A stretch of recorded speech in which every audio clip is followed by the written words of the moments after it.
Yeah. Let's go. We just gotta go hard. I go the hardest. I bring the pain. Not what you used to. It's all part of the game. Yeah, I just gotta go hard. I just gotta go hard. Go hard. Go hard. Yeah. Oh yeah, the beast back. Adrenaline pumping through my veins, can't relax. Original, I am not the same as these cats. I sting them if they never ever mind and they beeswax. I don't ever cap, but I'm wearing like 3 hats. Never been a rat, but I know where the cheese at. You'll never get a trophy cause they all here where we at. You better believe that. When it's all said and done, I'll still be here standing. Never took a loss and it ain't something that I'm planning. I dare you to say something, my focus is A1. Every dog has its day, it's been mine since day one. This is real grinding, I'm still climbing. While you still trying, I'm still shining. It's real blinding, and I'm getting hotter too. Talking top 2, I'm not a 2. You let the pressure bother you when I do what I gotta do. Let's go hard. I just gotta go hard. Go hard. Go hard. They ain't coming close to me. Flow is on atomic, I'm starting fires through poetry. The heart is out, staying loyal, no falling out. And if you step into the court, be ready, we balling out. Yeah, the coldest of teens, they know what we bring, don't try us. Ain't no in between, we go for these dreams in silence. Hard work, don't mistake it for magic. We been shooting in the gym, this is target and practice. Yeah. And I'm just getting started, getting feet wet. It's all in repetition, ain't a secret. All facts, all black dress code. Pay me my respect, collecting every debt. I go the hardest. I bring the pain. Not what you used to. It's all part of the game. Yeah, I just gotta go hard. I just gotta go hard. Go hard. Go hard. Go hard.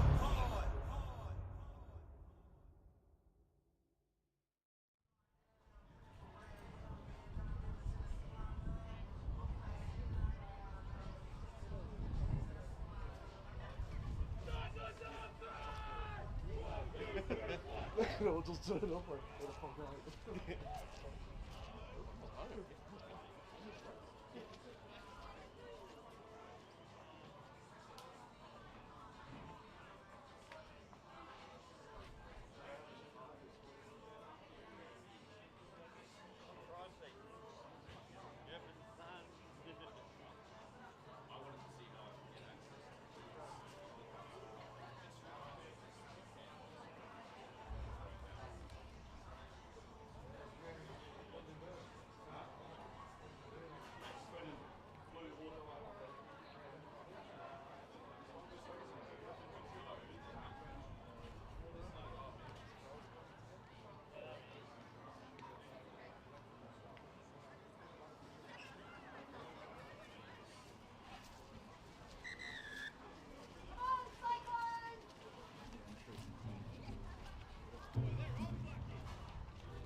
What an awesome day it is for rugby. I'm so looking forward to this game.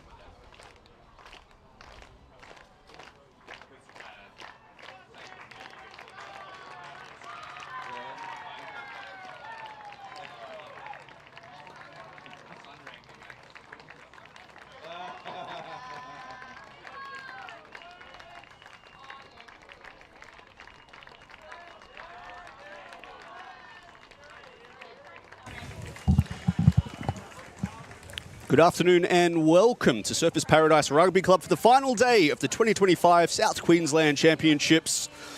And we are moments away from kickoff in our COLTS contest. It's Downs Rugby taking on the might of the Gold Coast, the Cyclones. And the championship on the line, with both sides already having played one game already. Both of them having faced off against the Sunny Coast Stingrays. and everything to play for in the final game. It's Downs Rugby in the predominantly green strip, who'll be running left to right in the first half, and the Cyclones with first use of the pill in the blue and gold strip, who'll be running right to left in the first 40. As immediately they look to play the territory game, and potentially a 50-22 here to get things underway. So as touched on, both sides have already faced off against Sunny Coast Stingrays. Downs were victors 17 points to 7 yesterday afternoon. So a very short turnaround for the visitors. The Cyclones played the Stingrays on Friday night and went down 24 points to 17. So both matches awfully close.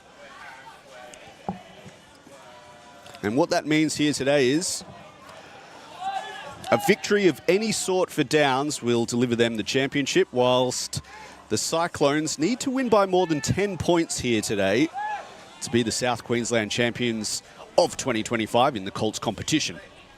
Slippery conditions on field. Licchio with the tip pass right in that swamp in the middle.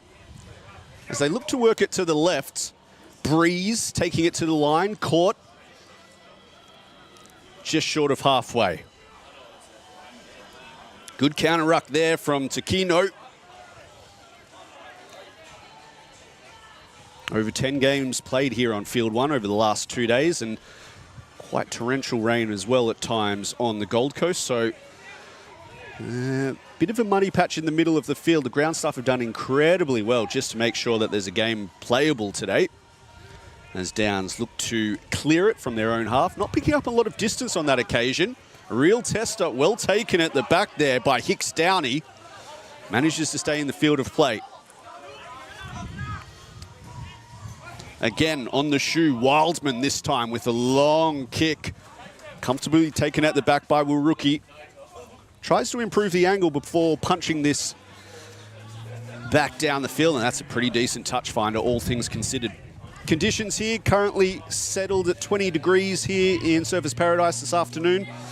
Bit of a wind blowing right to left on your screen as you watch, so a slight advantage for the Cyclones in the first half.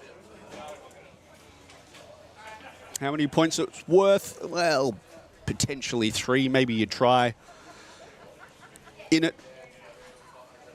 And we're just going to pause for a moment. An injured player down in backfield. Well, he doesn't look too good there, does he, Charlie Gardner? The prop already going to the sideline.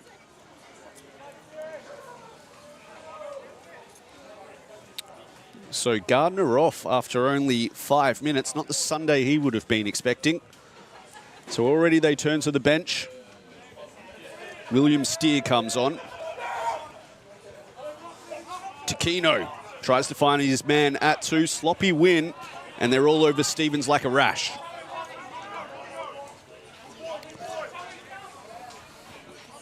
Huntley at the base, waits patiently. Keen to use the pick and go here, the Cyclones, to get themselves out of trouble. Steer makes a play, can't make it stick, so they work it into their backs, and a slippery fingertip there forces the knock on, and a chance now to counter-attack for Downs. Numbers on the left if they can work it. Goddard races to the ruck. Huge overlap out wide. There's the wide cut pass. Looking for Wiruki. He's dangerous in space. Beats 1, beats 2.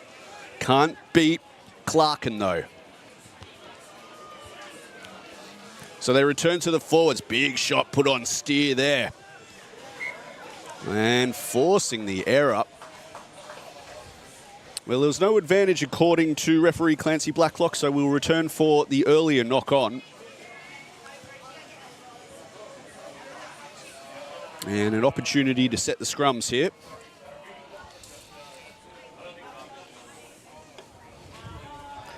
Steer, he's only been on the park for about a minute. Put in big minutes yesterday and probably would have been expecting less than a half a footy today. But with the early injury to Charlie Gardner, he's going to have to get through a mountain of work over this weekend. Of course, Downs backing up after their match yesterday afternoon. Very tough, 2 full games in just over 24 hours. Ooh, he does well to hold on to that. Tommy Breeze at 10. Counter ruck comes in. They'll do well to retain possession here as Licchio tries to get him back on the front foot with the pick and go. Options left and right here for Goddard. They work it back down the short side. Nice little tip pass there. Looking for Dutton. Beats one, rolls his way up an extra 4 or 5 metres post-contact. Back to the left they go. Well, late tip pass at the line from Murphy. Ripped free. And the Cyclones will steal it inside their own 22 as they look to go for a bit of a dart courtesy of Wildman. Create some space on the left edge. This is promising for them as Bull cuts inside, and Bull is almost up to the halfway already. Counter ruck comes from Licchio. Illegally so, says the referee, so they've got a free roll of the dice here, the Cyclones. Stevens fangs it infield, no advantage. And here we go, tap and go quickly. Ryan Wildman tries to keep him napping. He's up to the 22 already, got support back on the inside. Stevens racing away for the opener. Grasped 4 metres short, there's the offload. It's back inside for Kobe. Bull denied by a metre. Not out of the woods just yet. Oh, and they cough it up in contact. And somehow Downs managed to keep the Cyclones out.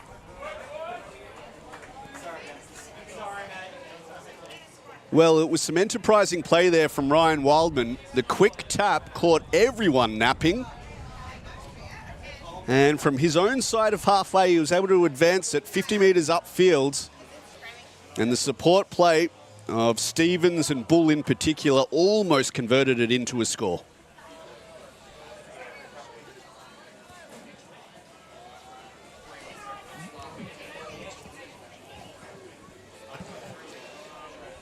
Here comes the shove from the Cyclones. They're marching them backwards. Blacklock, yep, awards the scrum to the Gold Coast. So their best opportunity of the match so far from set piece. And after a shove like that, I wonder if they're considering a pushover here. That was very promising.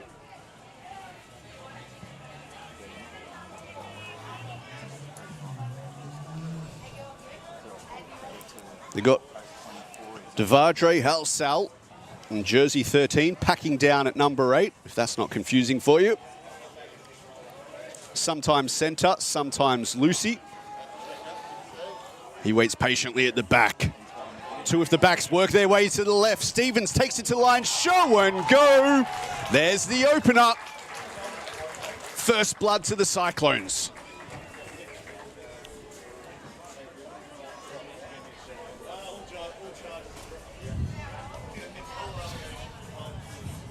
It's always hard to defend a 5-metre scrum at the best of times, but when you're on the back foot like that, the defence is always going to struggle. 2 decoy runners going down the short side. Just drew enough attention away from the number 9, and Stevens was able to convert. An early lead here for the Cyclones, who enjoy the benefit of an extra day rest between their 2 fixtures. Touched on it pre-game, they need to win by more than 10 points here today to claim the title after Downs defeated the Sunny Coast Stingrays 17 points to 7 yesterday. And this will certainly help their cause, getting on the board early. Wildman from out wide tries to bring it back. Doesn't do enough. Rugby royalty, joining us in the commentary box, Trent Machong. He's warming up the tonsils.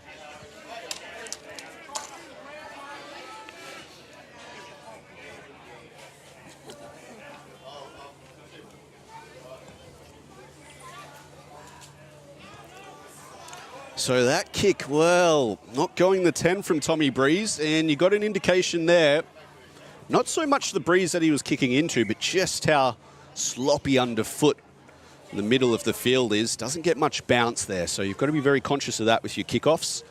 Lesson learnt, though, from the young number 10. What it does, though, it gives the Cyclones another chance to flex their muscle at scrum time, an area where they've been particularly dominant so far, after only 3 scrums already this match. Perhaps they'll feel that's an area of strength, but potentially an area where they can even drag an easy penalty.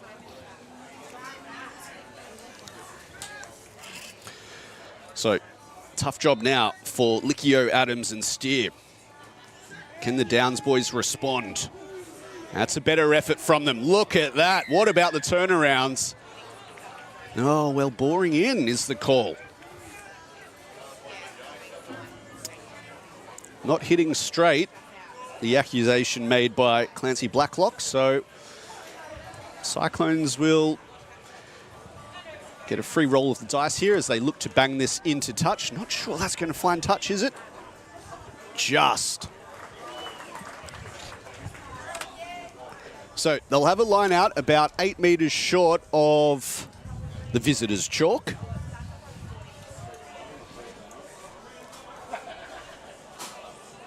As Takino makes his way to the sideline. Short line out here. Looks like they've kept Jazier Fidao in the midfield as a battering ram. To the middle they go. Well claimed. They set up the maul immediately. Here they go. They're on skates at the moment, Downs. He breaks away to Keno. Has he gone too soon? Denied by about a metre. And Blacklock, well, he wants to console his touchy here.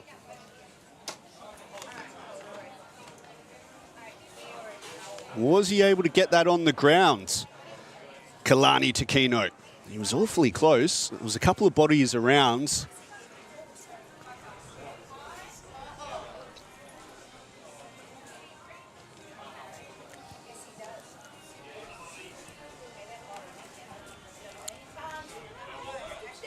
No try called.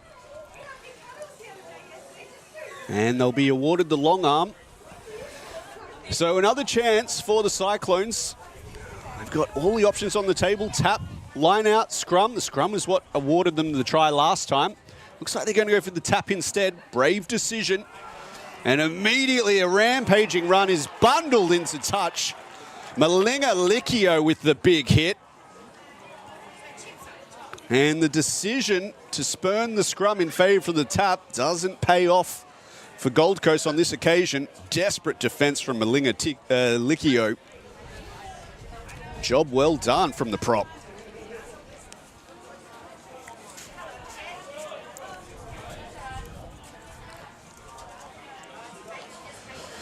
So there's an overthrow at the back. Oh, somehow they come away with it, Downs. Creates a bit of space as they're in the middle of the field now after the Dutton carry. Box kick down the middle of the field, always dangerous. Opens up both options here for Wildman. He decides to play to the left instead. They're up inside the 22 already, courtesy of Hicks Downey. Back to the right they come. Nice little tip pass, looking for Fidao. Slow ball here for Stevens. Plays it out the back instead. Early pill out wide to the edge. They've got the numbers racing away. Match it. Brought down 5 metres short of the chalk. Good counter ruck here from Downs. They might have stolen it, in fact. But illegally so. There's the quick tap from Stevens. Tries to do it himself. Lunges from close range. And they're on the board again. The Cyclones race out to a 10-0 lead early here. And it's the same man again there, number 9, Tyler Stevens, who's sniping around the base, has hurt Downs here. He picks up his second of the afternoon.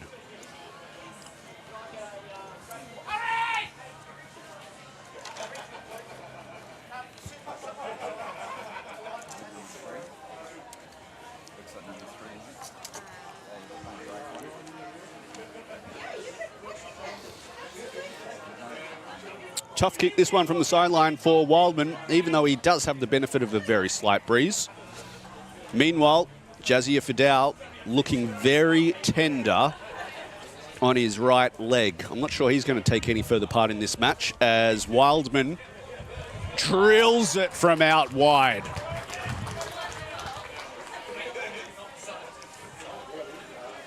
Well, that kick not only takes them to 12 on the scoreboard, it means in the live ladder, if the match was to finish at this score, the Cyclones would be the champions of 2025 in the COLTS competition.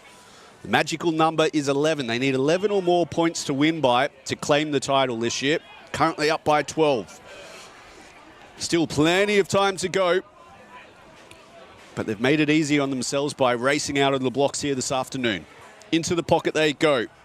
White hooks it into the middle. Waruki, ooh, he slightly mistimes that. They decide to run it instead.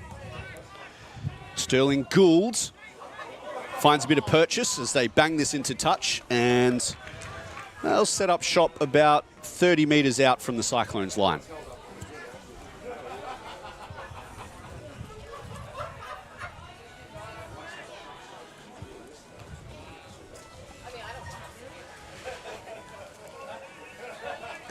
So it looks like Eli McCutcheon has come onto the field. He's been an early replacement. I dare say he's on for Baxter Zanis in jersey 23. Overthrow, but kindly tapped back there by Fergus Ramage. Although there is a knock on a little bit further down the chain. Lewis Bryson, not happy with that.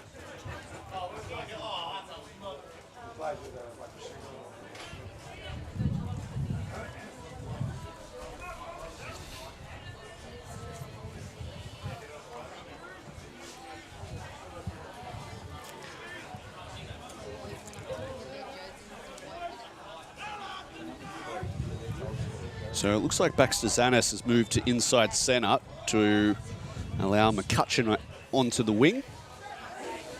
He stands on the right side all by himself, McCutcheon, although they're shaped to go to the left instead. Early ball into the midfield for Zanis. Tries to hot step his way through the defence. Good clean out there. As around the forward comes Likio. Show and go from the big man. Lands right in the slop. Steer now, his prop partner.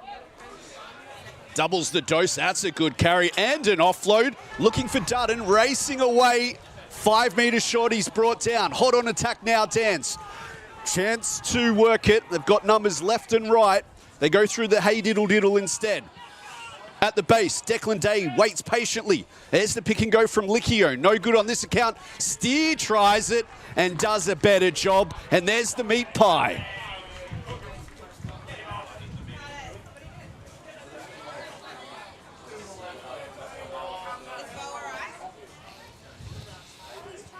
Well, they had the width of the field covered there, but they wanted to keep it in tight, and the big men did the job well. Fancy it could have even been O'Hanlon who sneaked away with the 5 points there for the visitors.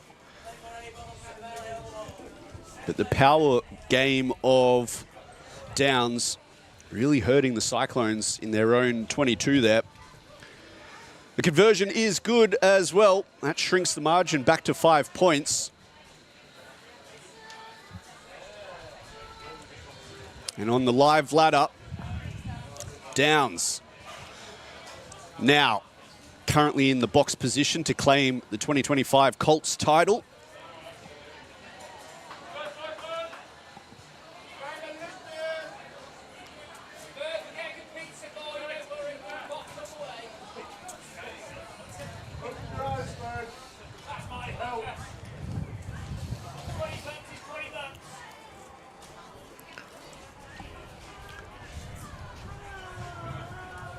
So Noah Lewis gets us underway again. Goes long, straight into the 22.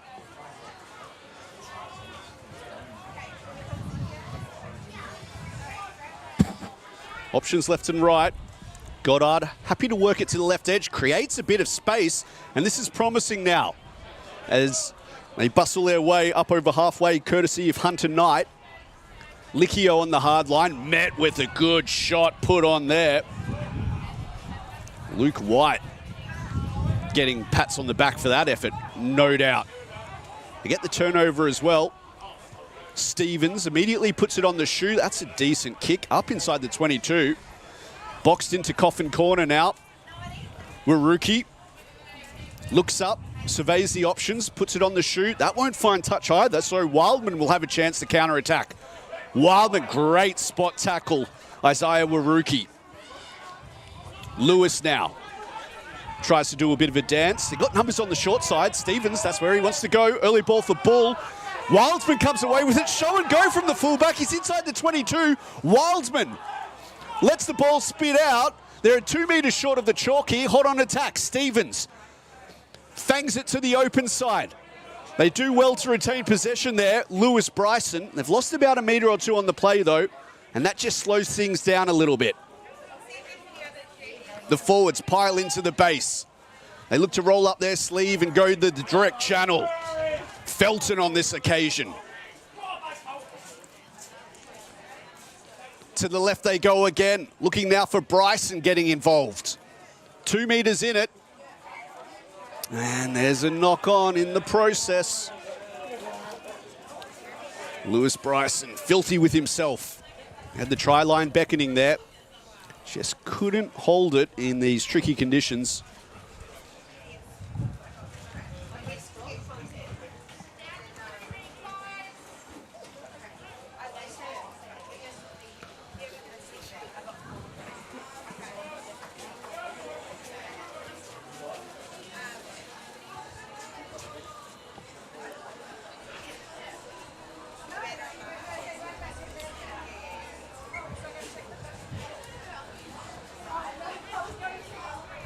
Clancy, Blacklock not happy with the initial engagement there at scrum time.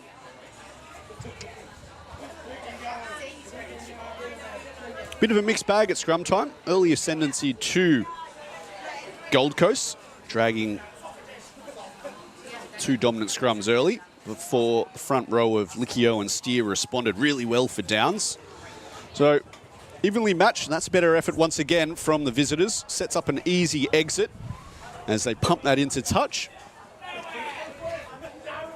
Still inside the 22 though, so still great real estate here for the Gold Coast to play in.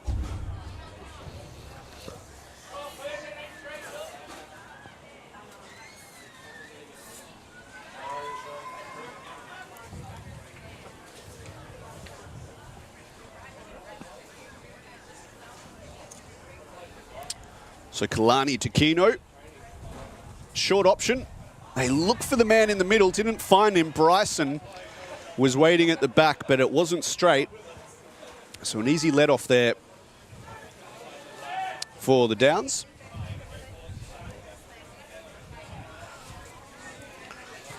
As once again, not getting the best purchase on it.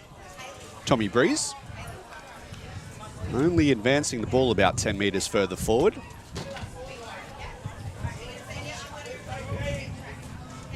So the territory game still very much in favour of the Gold Coast in the early stages, as was to be expected with this slight breeze blowing right to left in the first half. Bull was the dummy at the front.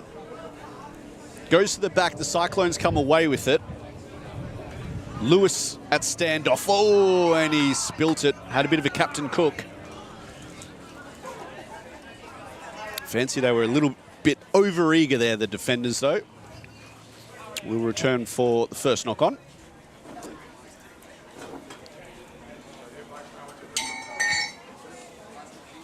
So they'll have a scrum put in, 40 metres out from the opposition try line, 15 metres in from touch. Already Hicks Downey, the strike weapon in jersey 11, makes his way into the midfield. Expect to see him get his hands on the ball if they can win the scrum here. Callum Clarkham also standing suspiciously flat here at inside centre. Is there going to be a second man loop play on the cards here? That's where it goes. Show and go. Clarkin gets them on the front foot over the A-line, coughs it up in contact.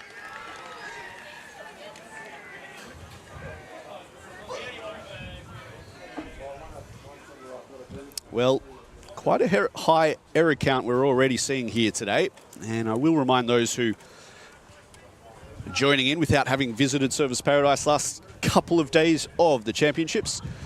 There's been some pretty wild weather down here in Surfers Paradise over the last 3 or 4 days.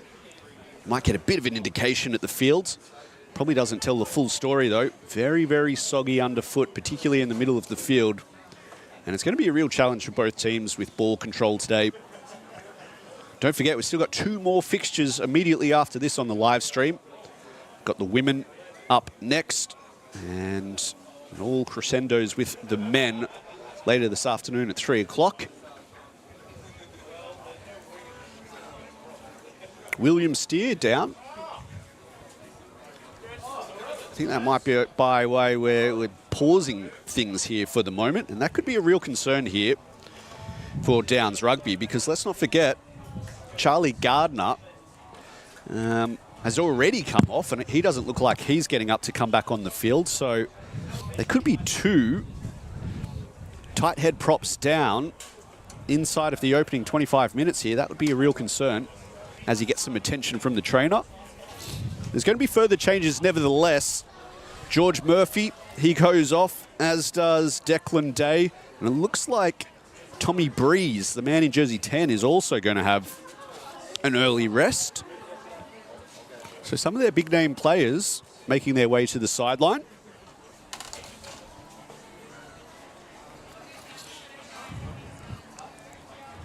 Fancy it'll be Tommy Scutt handed the reins in the fly half position.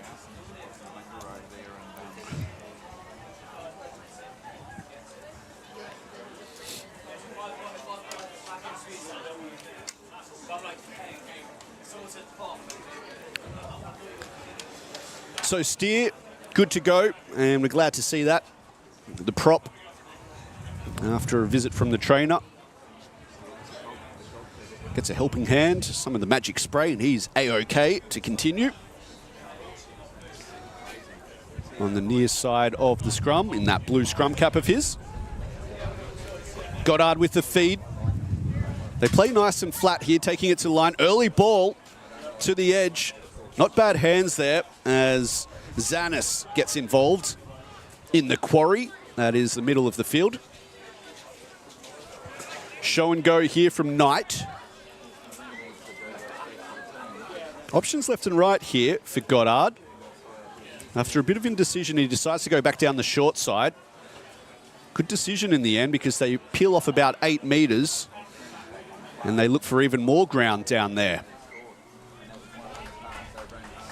Slight knock on though. Fancy it might have been Copley out there.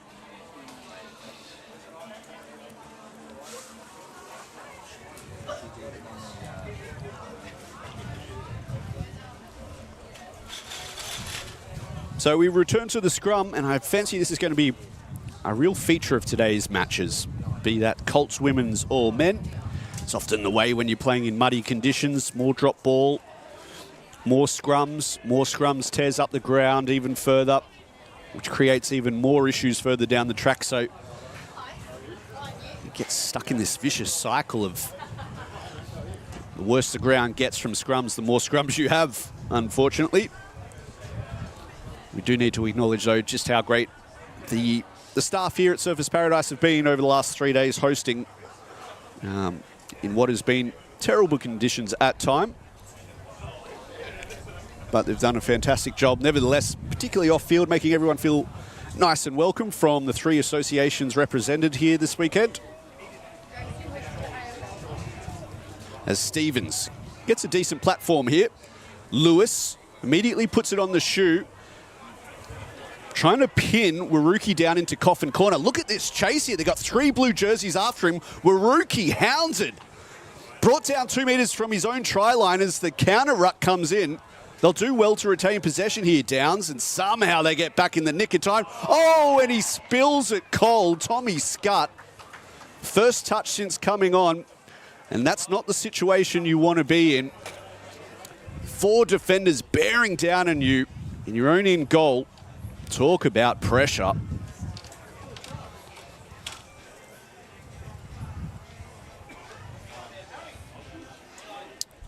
did very well to recover it. But what it means, though, 5 metre scrum to the Cyclones, and we've seen this before, haven't we? 1 try from 2 attempts from their 5 metre scrums. So they'll be licking their lips here.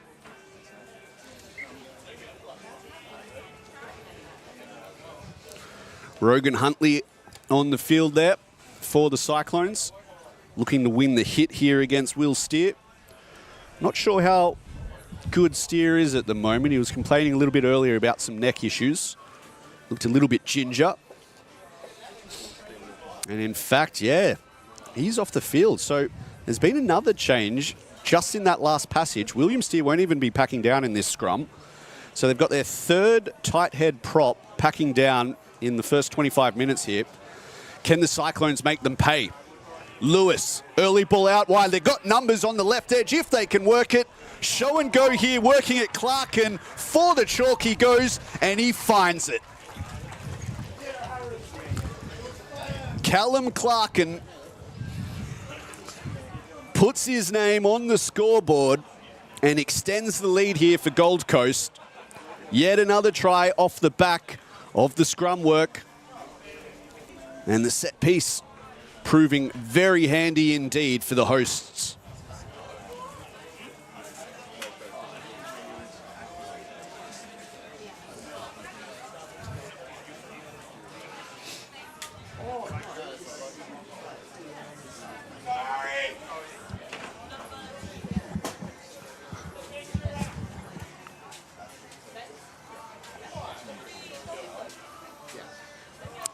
So 10 points to lead in the live ladder. That means it's a joint title currently between Downs and Gold Coast. Wildman pulls it left.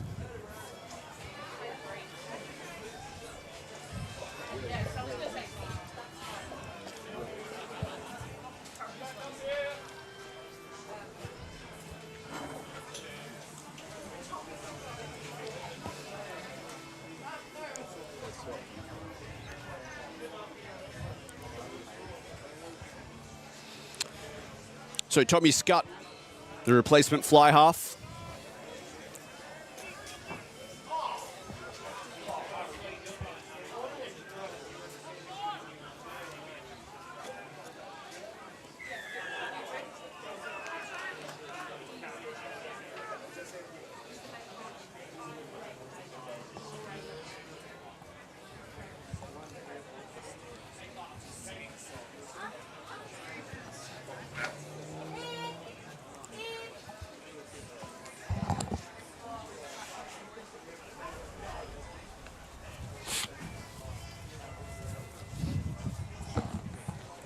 So Taquino.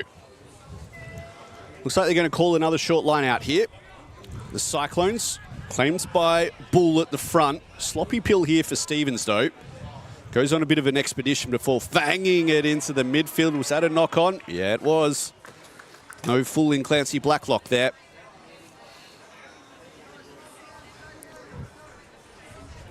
So good pressure through the middle of the line out there from the Downs. Just making life particularly difficult for Stevens.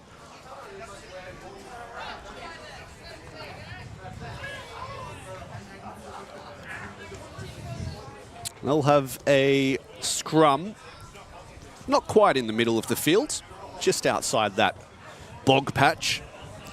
Rather interesting. They're going to set up a 2-4 formation here, the backs of Downs. 4 backs on the right, only 2 on the left. There isn't a lot of territory on the right-hand side of the scrum, but perhaps they're encouraged by the clean turf. It's an absolute quagmire on the far side of the field, perhaps why that got more players here on the right. That's where they go. Salter takes it to the line. Salter cuts through, needs support, finds it. And there he finds Knight, who's able to take it to turf. Gets them on the front foot, more importantly. Good carry that from Joel Cobb. Options left and right. They cut out Salter. They look instead for Dutton. He's always good for an extra 2 or 3 metres post-contact. Back to the right they come. Cobb getting heavily involved. Licchio comes around the corner on the hard line, but show and go. Gilbert Goddard tries to catch him napping. There's the offload to Dutton. Beats one, beats two. Sets up shop in the middle of the field, 15 metres out from the line. Licchio with the pick and go. We've seen this before, the big man getting involved inside the 22. Salter, inside ball, looks for Knight, and Knight draws his sword and cuts the Gold Coast to ribbons.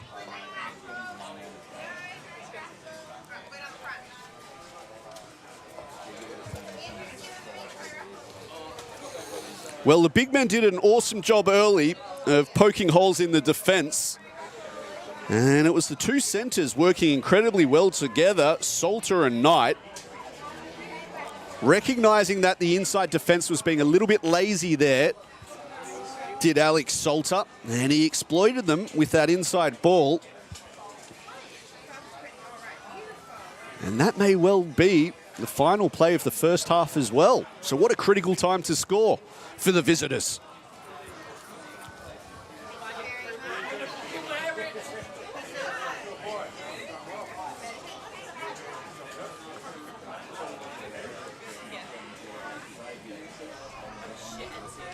The conversion attempts just wide.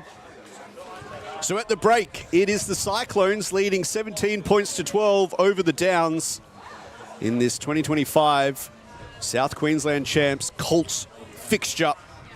We're just one half away from crowning our COLTS champions of 2025. We'll be back very shortly with all the second half action.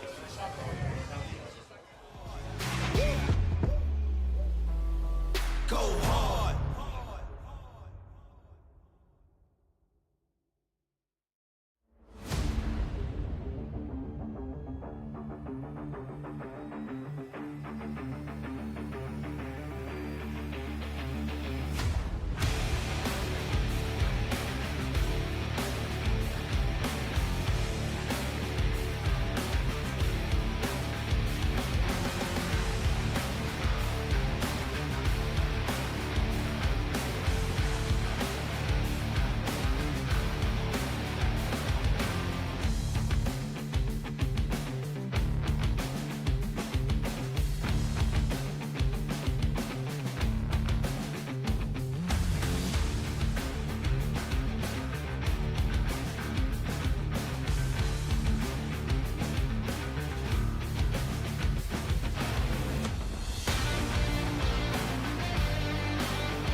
Welcome back to Surfers Paradise Rugby Club here on the Queensland Country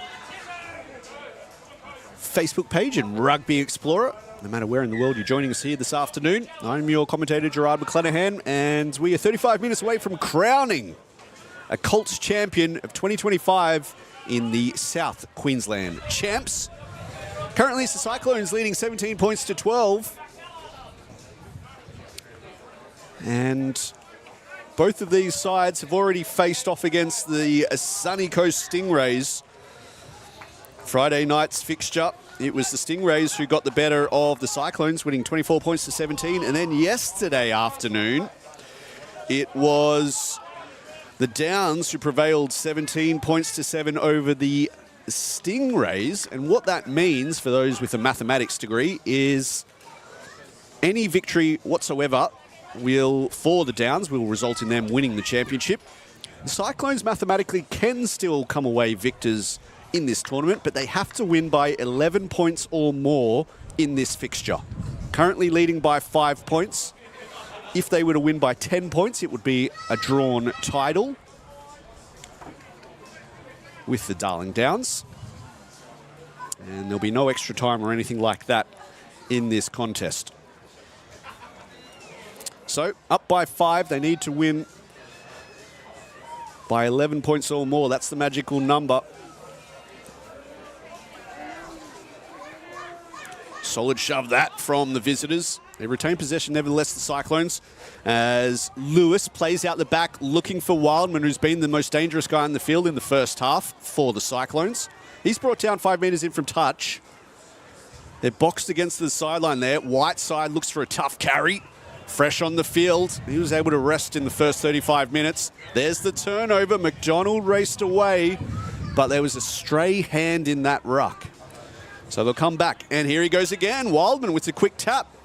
We saw them score a try in the first half off the back of a quick tap from the fullback. They're awake to it on this occasion, though. Oh, they race up quickly there, putting a hit on Mansfield. Another replacement made at halftime. The clearing kick from Goddard doesn't get a lot of territory. Allowed to bounce, though. That's always dangerous, and it might just favour Downs. They regather it initially, but there to save the day is Matty Smith for the Cyclones. So they'll start in the slop, the Cyclones, as Jack Whiteside goes again. Lands on his backside. They return it down to the short side here. Huntley trying to get busy. Good clean out that one. So they put it on the shoot. This is going to be a real tester in the backfield. Well claimed there. Salisbury. Pick and go off the back of that Whiteside. Looking to get busy since coming on the field. Slow ball here at the base though. Well, another touch here. Matty Smith getting involved now.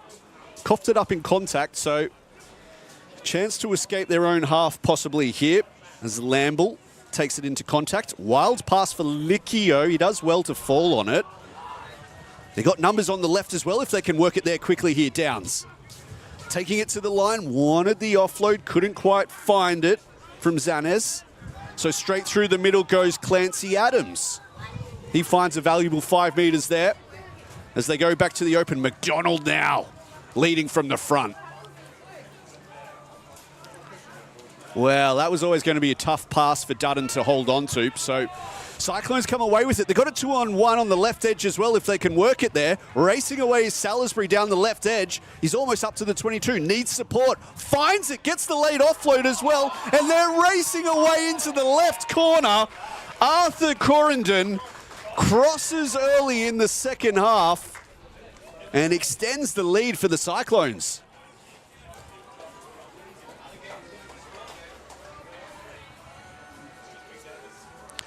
Well, the halftime changes rung in by Chris Cameron and co. have obviously worked because they've brought a real energy since coming on. Whiteside, Smith,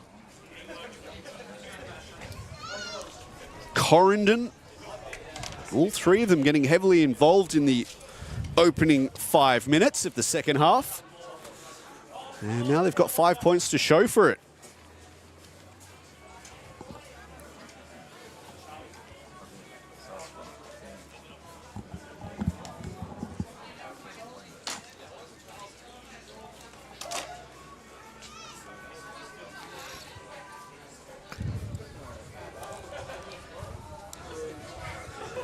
So Wildman from out wide strikes it cleanly, but into the teeth of the breeze.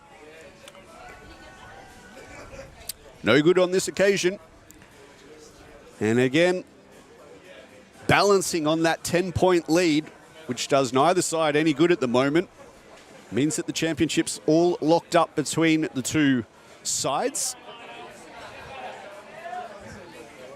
Did touch on it in the first half. There is a slight breeze, not too heavy, but it is favouring Downs in this half as it blows right to left to those watching on the screen at home. Oh, big shot put on there as Harrison Felton feels that one in his ribs. Nice little tip pass in the middle. Got to be careful playing on the slop here, though. This is where we've seen a lot of fumbles so far, and perhaps with that in mind, Noah Lewis puts it on the shoe. Allowed to bounce. That's always dangerous. They do well to retain possession here, though, Downs. Racing away down the short side. Knight picks up a bit of space, gets to the 22, puts it on the shoe, chasing hard now. They might just get the regather and coughing it up over the line. Well, Tommy Scutt had a chance there to be a hero and just escapes his fingertips at the last moment.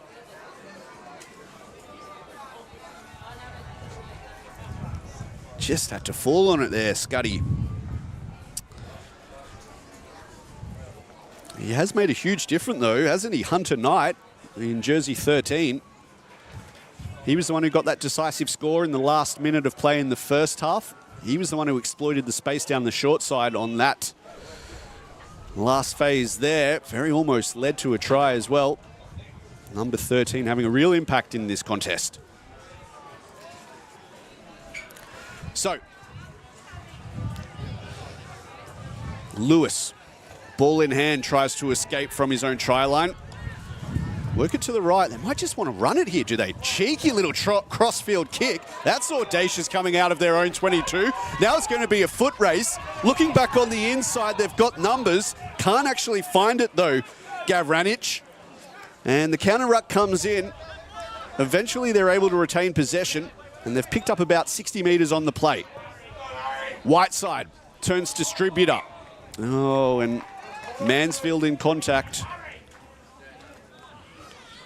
Couldn't hold on to it. But a lot of confidence being showed. Crossfield kicks inside your own 22. Always a brave call. And it very almost paid off for Daniel Gavranic.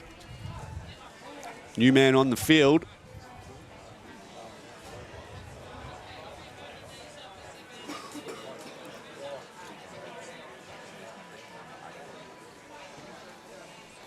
So, Taki Tippany, he's going to come off the field. 12 replacements allowed in total over the space of the match.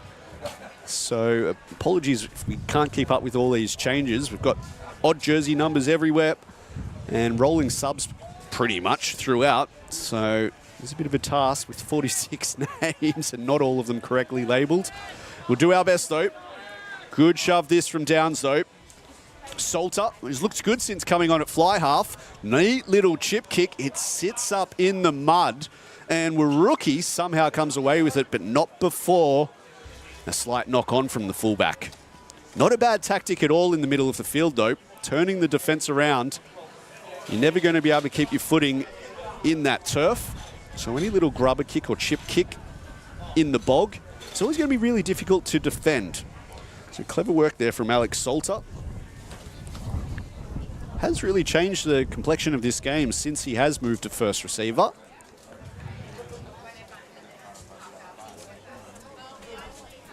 So the Cyclones, I wonder if they fancy a similar tactic here. They're going to start with a 3-1-2 formation. 3 backs on the left, 2 on the right. And Ryan Wildman, the danger man, lurking right in the boot. He swings around to the right very late, but it doesn't matter. There's the tight head win. Show and go there from Salter. Downs come away with it, and they'll start in good territory. They get a long arm penalty to boot as well.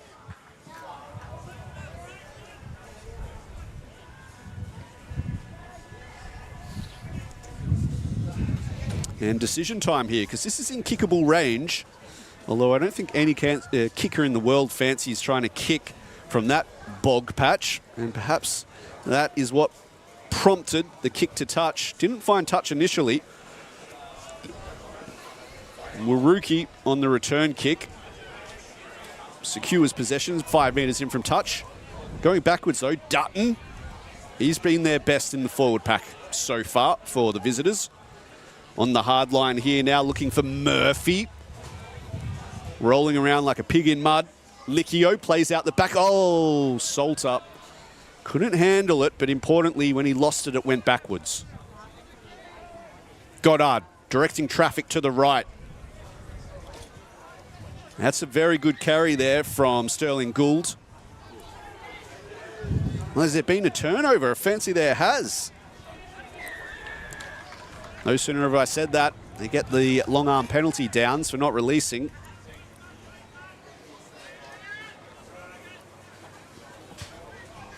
Joel Cobb wanted to play quickly. They've gone for the corner again, and that's a much better kick on this occasion.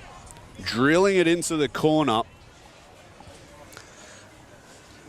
And they'll have a line out 5 metres out from the Cyclones line. Championship on the line here today. They don't necessarily need to win it, the Downs, but they need to lose by less than 10 to come away with the Colts championship. Currently down by 10, so any score whatsoever will allow them to leapfrog Cyclones to the top of the ladder. Done the first job well. They've won the line out, fanged it infield. So they're looking for Gould with the carry. Now they turn to the pick and go. They're about 2 metres short of the chalk. Licchio lunges from close range and punches his way through to the try line.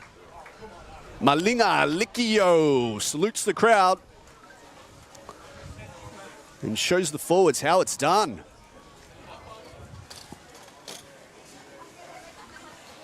Well, he deserves one. In the first half, he was the one who punched the hole close to the line, which got them on the front foot before the pick and go score under the posts. So in the tough stuff, we know he's a real threat. And it proved to be the case there once again. So advantage swings back in favour of the Downs. With about 20 odd minutes to go in this Colts contest.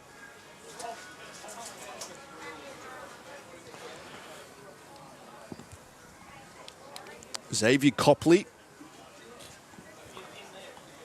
drills it. And even conversions on a day like today are going to be absolutely critical in determining the champion of the South Queensland 2025 Colts Championship. So now the lead cut down to just 3 points. They'll be breathing a little bit easier now, will the visitors from the Darling Downs. I'm sure, though, they won't be happy just to lose by less than 10. They'll want the W, as you can imagine. Salter claims it from the kickoff. Oh, well, interestingly, throws the intercept. Oh, interesting. They're calling that a deliberate knockdown from the Cyclones, which is a long arm penalty. So this will mean an easy escape from their own half for the Downs. Just glancing over at the benches. There are a few injured bodies on the far side of the field, so even though they're allowed as many as 12 replacements over the course of the 70 minutes, it might not be at a full complement of bench players both sides. 2 games in 2 days, such a tough ask. So they're doing incredibly well, all things considered. Goddard looks for a runner on the right. He finds McDonald. The farmer plows his way upfield. Salter, early ball, looking for Waruki. They do a good spot tackle on him, though, so he loses a bit of ground on the play.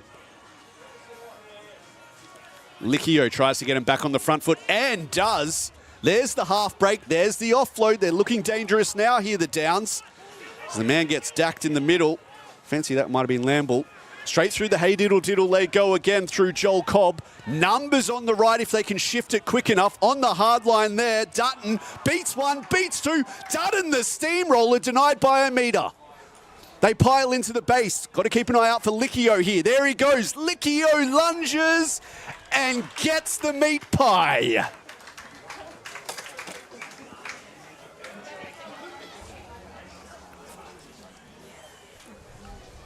Rinse and repeat from the visitors. You only have to give him half a chance, the big prop, and he will take it with both hands. It was laid on a silver platter, courtesy of Thomas Dutton, though. That was the rampaging run the phase before, which got them within sniffing distance of the line. And the prop was happy to finish it off.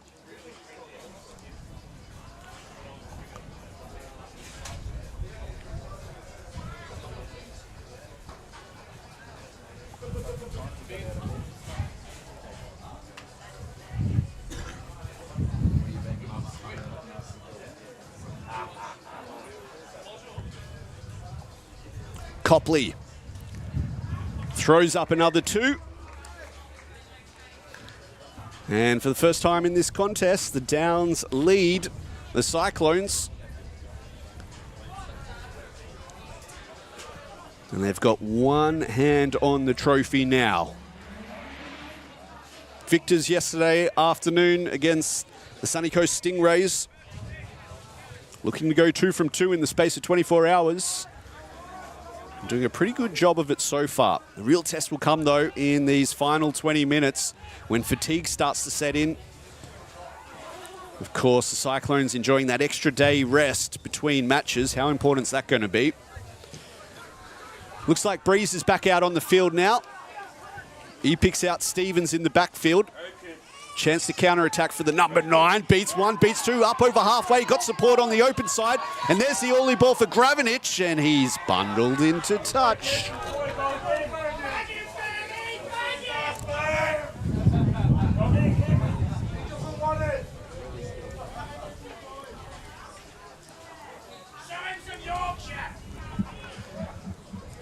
So more changes now.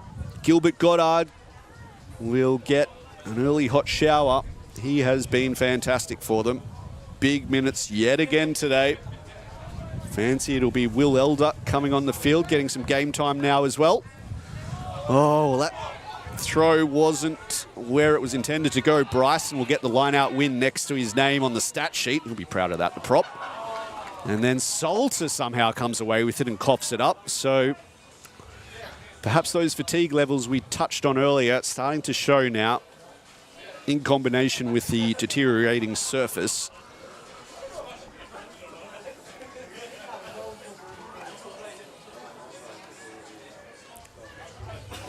So Will Elder comes on for Gilbert Goddard. Easy to spot, the only one on the field with a clean jersey, jersey 21. Xavier Copley, the left winger, immediately works his way to the open side, almost shaping as though they want to run this. Very interesting formation here from the backs of the Downs. Here comes the shove at scrum time. They do well to retain possession. Salter plays flat. Second man play out the back, and Copley drops the cookies.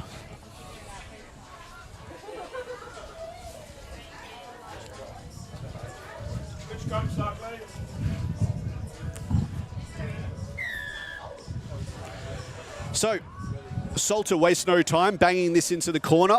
No one back there on the wing. It won't find touch, but the chase is particularly good. Stevens wants to run it from his own 22. That's brave. Can he get around his man? No, he can't. Great spot tackle made there. Lamble, and they're under real pressure now, the Cyclones coming out of their own quarter. They're going to have to roll up their sleeves and do the tough stuff now. Into the pocket they go. Lewis under incredible pressure, can't find touch. Copley with a chance to counter-attack. He's got Waruki on his outside. He runs across the mud. Waruki, show and go. He's got speed, this kid. Looks out to his right. He's got an unmarked Zanez who crosses the sideline. And a good counter-attacking raid there from the Downs. Might not result in a try, but they get the ball, importantly, back inside the opposition 22.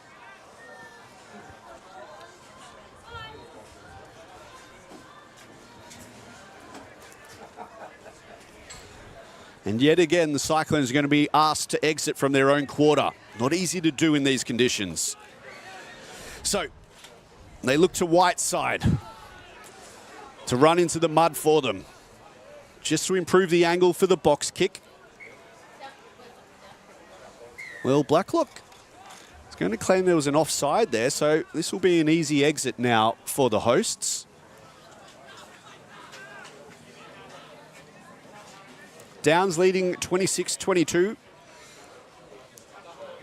Up by 4 points for the Cyclones to claim the title. As we touched on, they need to win by 10, by 11 or more. So somehow going to have to manufacture at least 2 tries to have any chance of claiming the championship in 2025. Line-out winner at the front is Scrappy. And they've lost a few metres on the play and given away a knock-on as well.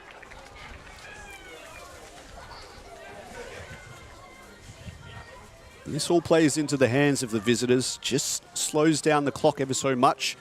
They'll lose about 60 seconds on average from every scrum put in. And as we're down to about 14 odd minutes to go, every scrum reset favours the Downs. So it looks like another change in the back line here for the visitors.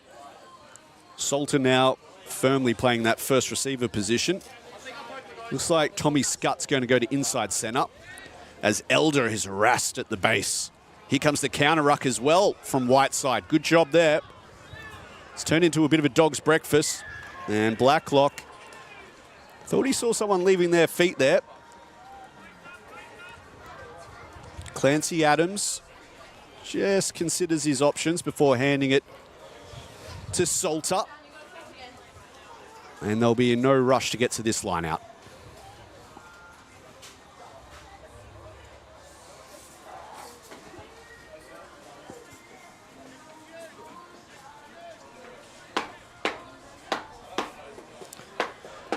So Adams with the throw. To the middle they go. They're looking for Lamble. Well, not straight.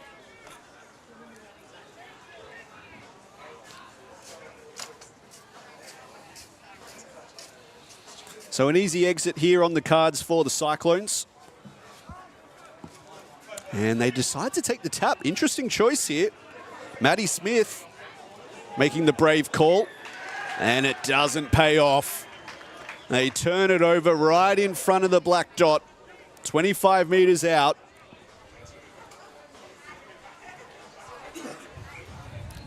And perhaps predictably, Darling Downs point towards the sticks.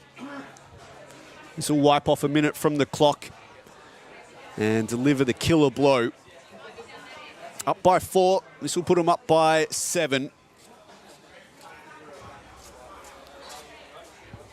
We say it's not a difficult kick, 30 out from in front, but if we take a look at the ground, I just hope Xavier Copley is wearing the long studs today. This is going to be a real challenge.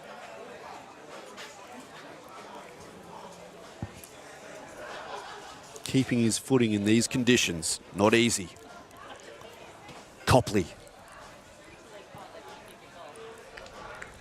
Cool as a cucumber.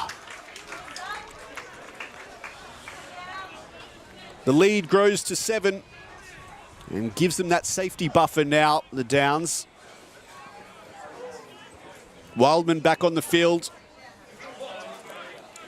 He had a 5-minute rest. They need his skills now. He's the magician who can turn it around, if anyone can, from the Cyclones. That kick does cross the 10-metre line, somehow regained by the Cyclones. 1 metre in from touch, and we'll give them the ball back. So even if they can't win the championship, if they could come away with a win here, that may just pick up their spirits somewhat. As Huntley takes it into contact. Down the short side they go again, and Wildman throws it forward. They had a queue of players out there. Almost spoilt for choice.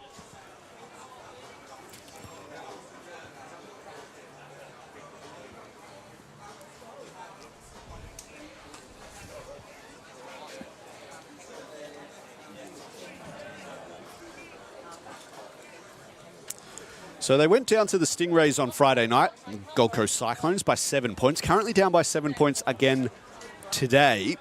So, if nothing, they're consistent. But, yeah, Downs have really looked the goods here. As they go down the short side, Will Elder spots something. Elder cuts back in. Make a play on the ball, Jack Whiteside. Done a pretty good job, but Clancy Blacklock claiming he didn't release quick enough in the tackle, so they'll get another long arm here. And they have been quite methodical, the Downs. First with how they dismantled the Stingrays yesterday afternoon, and despite coming out of the block slowly here this afternoon, they've kept on chipping away.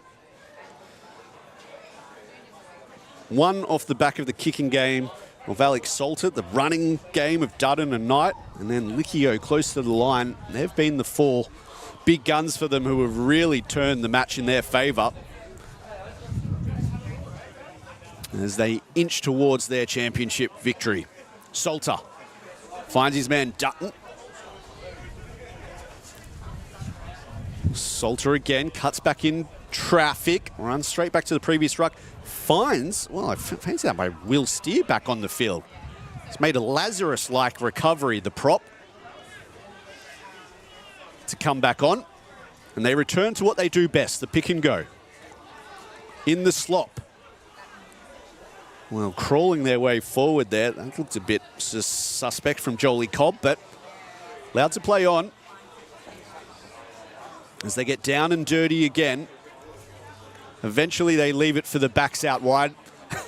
And after the forwards make about 10 metres in tight, backs initially lose about 2 metres. Find space down the short side. The grubber kick goes over the try line. They're wishing it to go dead, which it does.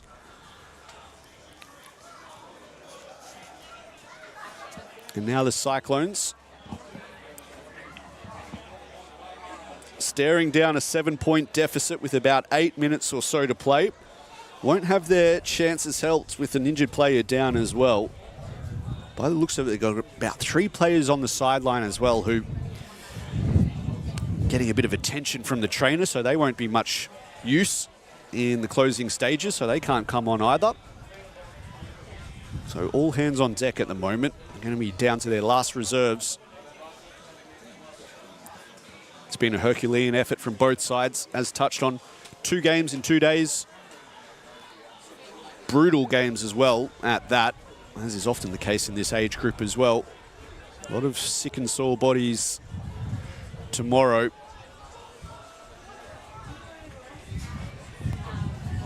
But first, we've got to get through the final 7 minutes of this contest. Cyclones, 5 metre scrum on their own line. Dagen times for them. Here comes the wheel. It'll result in a reset. Yet again, players slow to get up at the bottom of that. Harrison Felton, a little bit ginger as well, I fancy. One of the last up.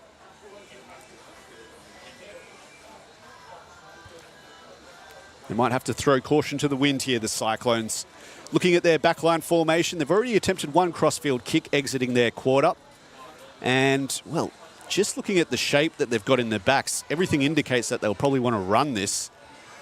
They've got a triangle pod right underneath the goalpost, which suggests they might be looking to run a second-man play out wide. There's about 2 defenders in the backfield for down, so they would have a 5-on-4 opportunity here if they do want to shift it. Got to win the scrum first, which they do. Here he goes, Wildman, show and go. Needs support at the breakdown, though. Eventually it arrives. So they try to run it on the second phase. Instead, Stevens gets up, beats one, tries to get on the outside of Knight. Knight is having none of it. Harasses him to the turf. And 2 run phases from the Cyclones, living dangerously as they work it through the hands yet again. All or nothing rugby this from the Cyclones. Eventually they decide they have to kick it as they drill that one low to Waruki, and this guy's dangerous. He runs across field, looks up, tries to spot a slow defender, takes it to the line. Early cut pass to the edge. Knight, wrapped up by Salisbury, gets the offload away nevertheless to Scutt. And Scutt is pushed into touch.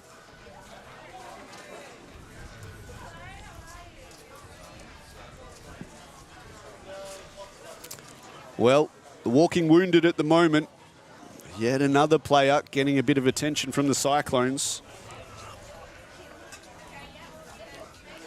Is that Huntley, perhaps? Being walked off the field.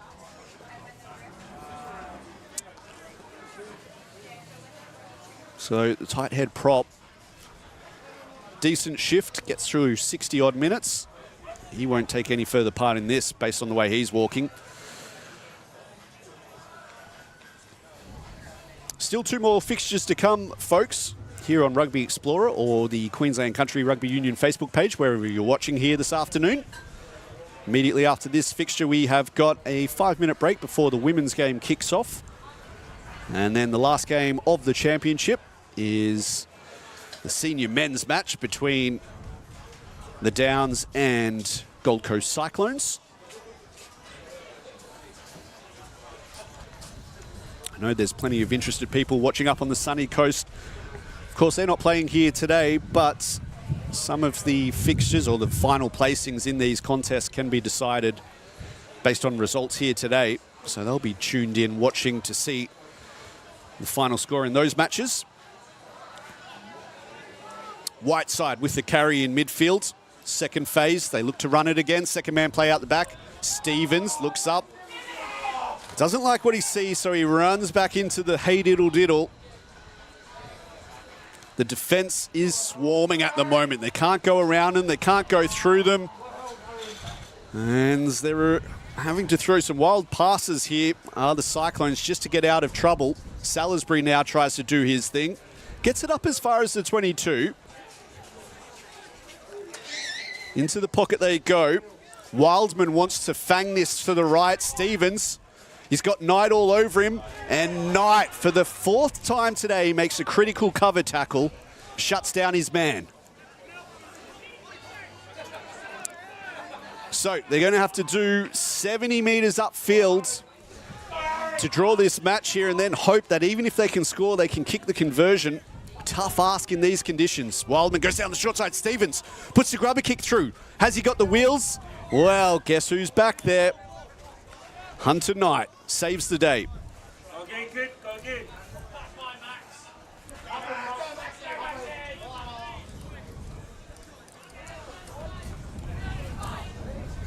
2 odd minutes to play. Converted try to draw it. Trying to reel off a win from here. Might be a bit too much, but if they can at least grab a draw, we'll give them something to half smile about, perhaps. I know the coaching staff, Chris Cameron, Smail Simona, Sonny Job, would want something to show for all the hard work of these young men. And that one didn't look particularly straight.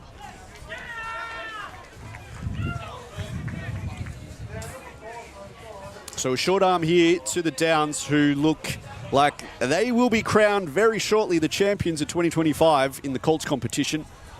They've grinded their way to wins over Sunny Coast. And now the Cyclones. And in 2025, it is the Downs who were the Colts champions of South Queensland.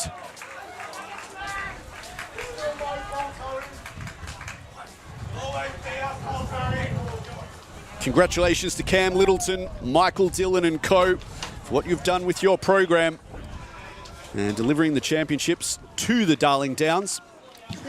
We'll be back very shortly with the women's game, so stay tuned on Rugby Explorer or the Facebook page of Queensland Country Rugby.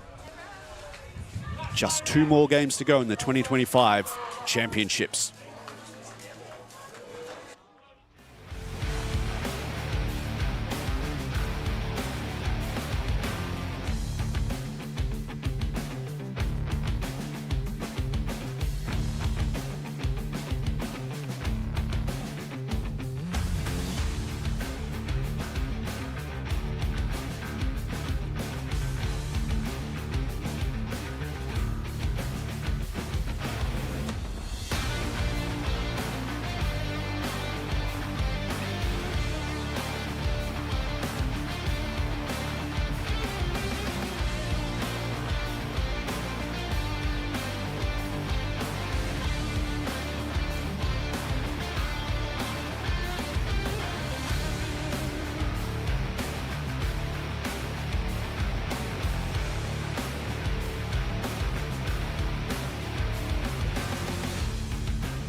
Welcome back to Surfers Paradise Rugby Club for Day 3 action of the 2025 South Queensland Rugby Championships.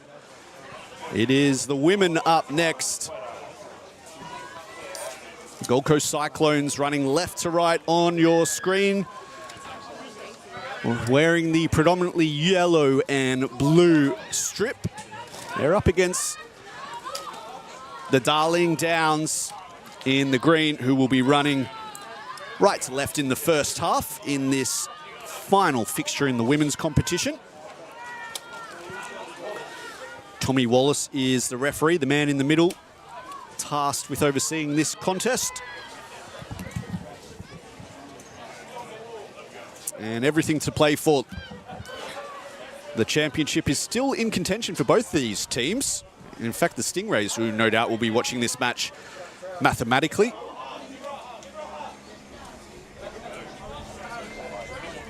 could potentially walk away as the champions in the women's competition as well. Such has been how tight the 2 previous contests have been. On the Friday night, it was the Cyclones taking on the Stingrays. They went down 12 points to 5. The Stingrays, the victors on that occasion. They couldn't back it up yesterday, though, the Sunny Coast. They lost 12 points to 7 to the Downs. So depending on how this match unfolds, any victory for the Downs will result in them winning the championship. Cyclones technically can win, but they would need to win by more than 7 points. So they'll be running left to right in the first half as they immediately put it on the shoe. Look to play the long game here. Waiting patiently at the back is Jade Hubbard. Looks to work it infield to Johnston. Early ball out wide. Lockie. Racing away now is Jackins. Meg Jackins. How quick is she on the edge? Meg Jackins for the corner.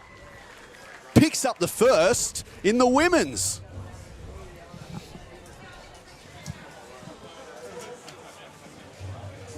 Well, the kick return counter-attack worked a treat for the Downs there. And what makes that even more impressive, they ran right through the mud patch as well, which, as we know from the earlier games, so difficult to navigate. But the willingness to get back from Johnston and link up with Hubbard showed real effort. And that's what created the numbers overlap on the right edge for Meg Jackins.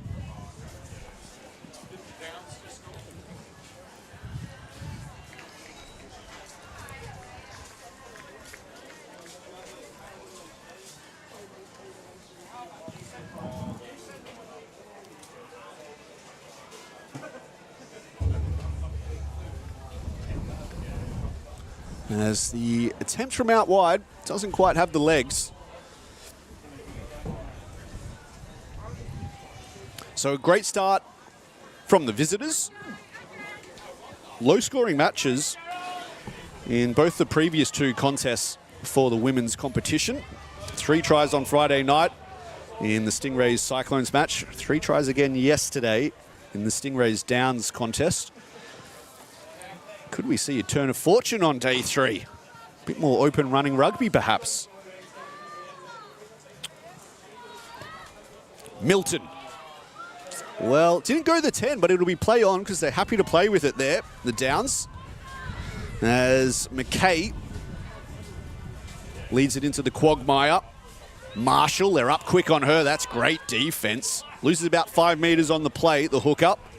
They work it now to the left. Don Pon, good carry this. Gets them back on the front foot. Johnston directs traffic to the left. They put it through the hands here. Johnston, the skipper, advances it up to halfway.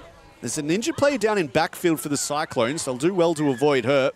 And yeah, Tommy Wallace, safety first mentality. He's just going to pause play here to make sure everything's A-OK. Fancy it might be Melissa Tofete getting the attention of the medics.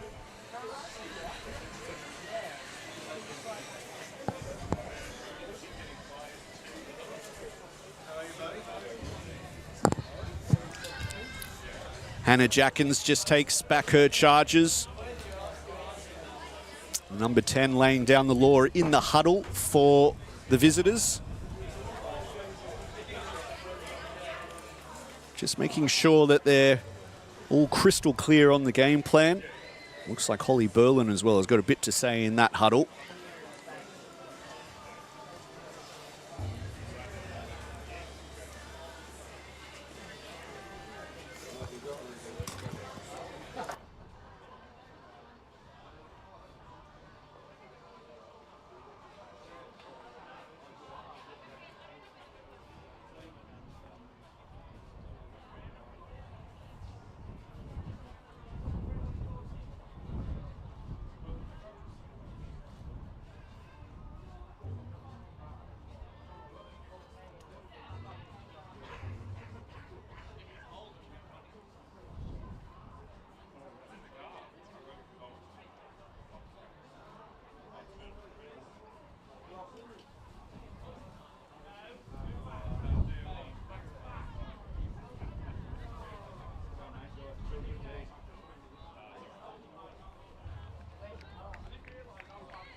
So, Tofete gets back to her feet. Glad to see it, and looks like she'll be okay to remain in the game.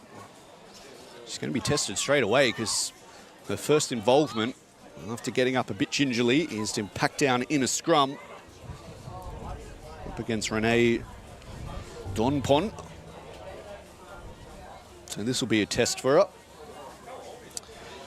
Downs backs, well, they're shaping as though they want to run it here. They've dragged across Brooke Fitzgerald onto the open side here. There's two defenders in the back here, backfield for the Cyclones. So if they want to chance their arm, they'll have a 6-on-4 here. We saw one of the tactics used in the COLTS fixture pay real dividends, and that was whenever they had scrums near the middle of the fields, little dinky chip kicks into the bog made it really hard for the defending team to turn around quickly and defend. That could potentially be a tactic exploited a little bit later as well.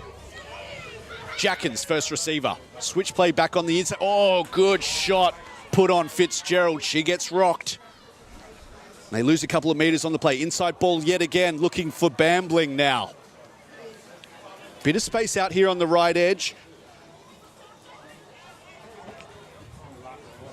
Good defense the first two phases here for the Cyclones. Missy Uata rumbles it up to halfway.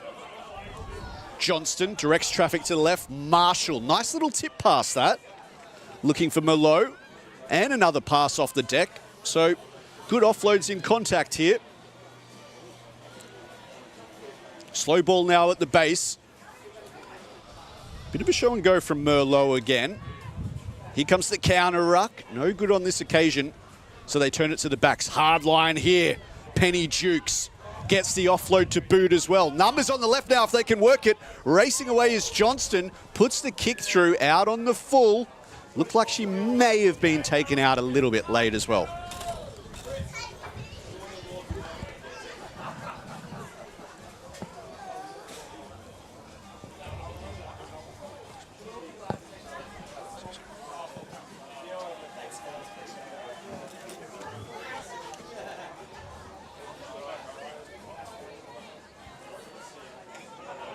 So Isabel Johnston shaping up for a tap move here. This will be fun to watch.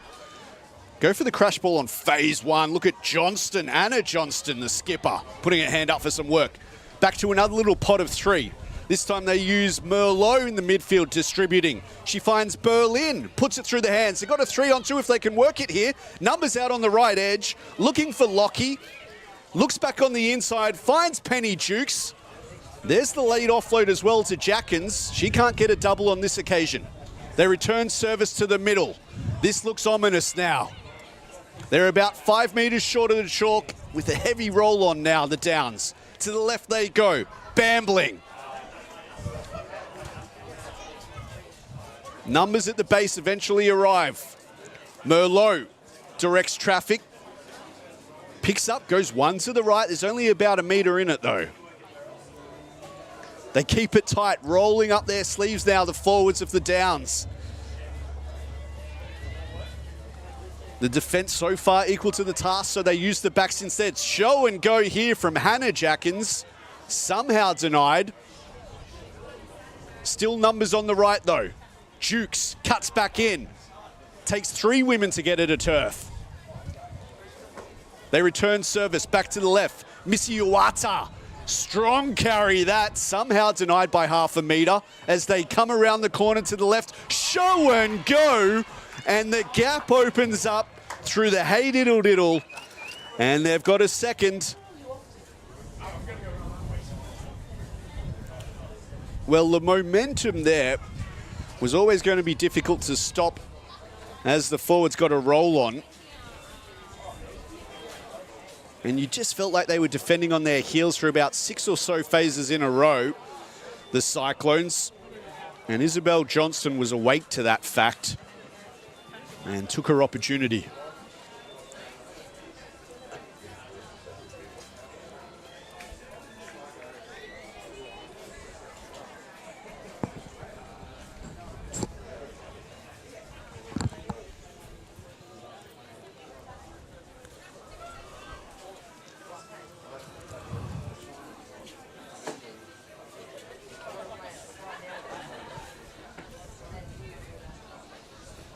Hannah Jackins.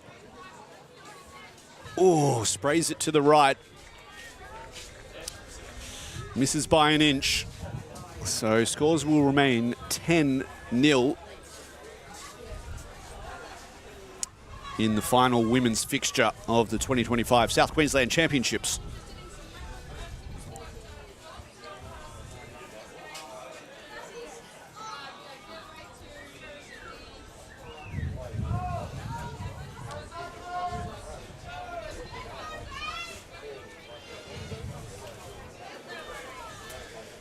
So Eden Milton doesn't make an error on this occasion, keeps it long, low and hard. Gets it over the 10-metre line.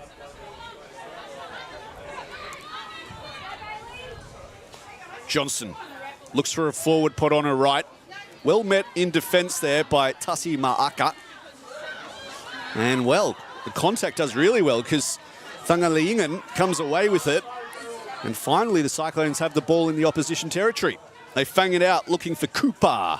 Georgia Cooper crawls her way forward. Opens up a bit of space on the left here as they put it through their hands. Bacchus looking for a runner, finds power. Ruby brought down in the hey diddle diddle. Options left and right for Thungalingan. Wants to keep going down that left side where they might have numbers. Bit of a lazy catch there. We'll come back for the earlier penalty. But first opportunity so far to actually see the Cyclones with ball in hand.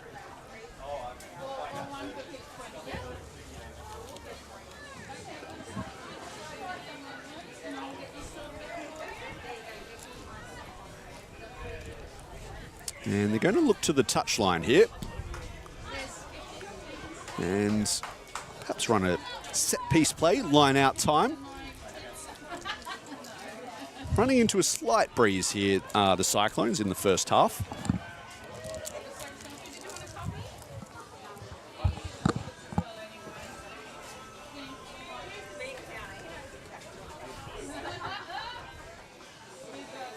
So the ball boys are taking the afternoon off. And Zoe Kemp. Let's go find her own footy this afternoon. 5-woman line out here.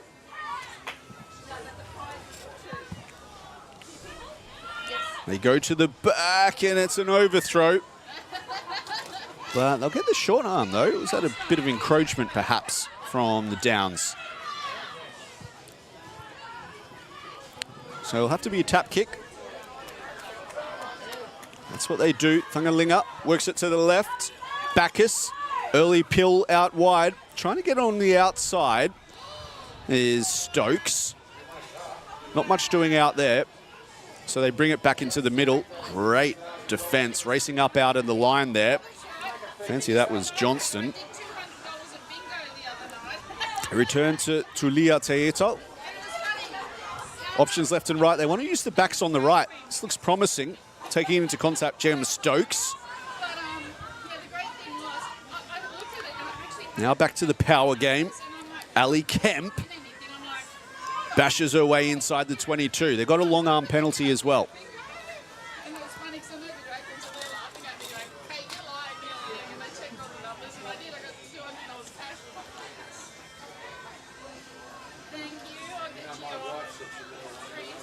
Back into the corner they go. Comes off the side of the shoe, so they're only going to get about 8 metres from the original mark. These lineouts in tricky conditions can be a little bit of a lottery.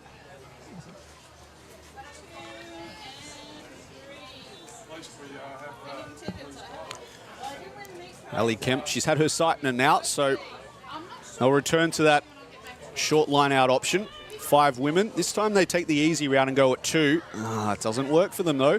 As I say that, once again, closing in on the space too soon, the Downs. So they'll get out of jail again here, the Cyclones, and now they want to play it quickly. So they put it through the hands to the backs. Cutting back in, Gemma Stokes beats one, brought down in the middle. Best opportunity of the game so far for the Cyclones. Looks like Peseta is out there now in jersey 2 as well, as Tefete gets a bit of a rumble going, but not releasing.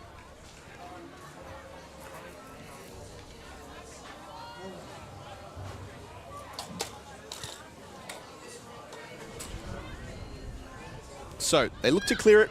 That's not going to find touch either. So well taken at the back from Milton. Strong over the ball there is Hubbard. Almost gets a steal, the fullback on her opposite number. Can't do it though. So Celine Tasimeaka bumbles into the defence, coughs it up in contact. Merlot was over that lightning quick. Gets the turnover here for the Downs. McKay getting busy. On the shoe they go, courtesy of Hannah Jackins. Gets good distance on that one. Just pegs Bacchus back, and that kick isn't great. So a chance now to counter-attack. Johnston claims it. They were all offside. And will they look to play this one quickly? Jackins just considering it for a moment. Well, it looks like they're going to go to touch instead.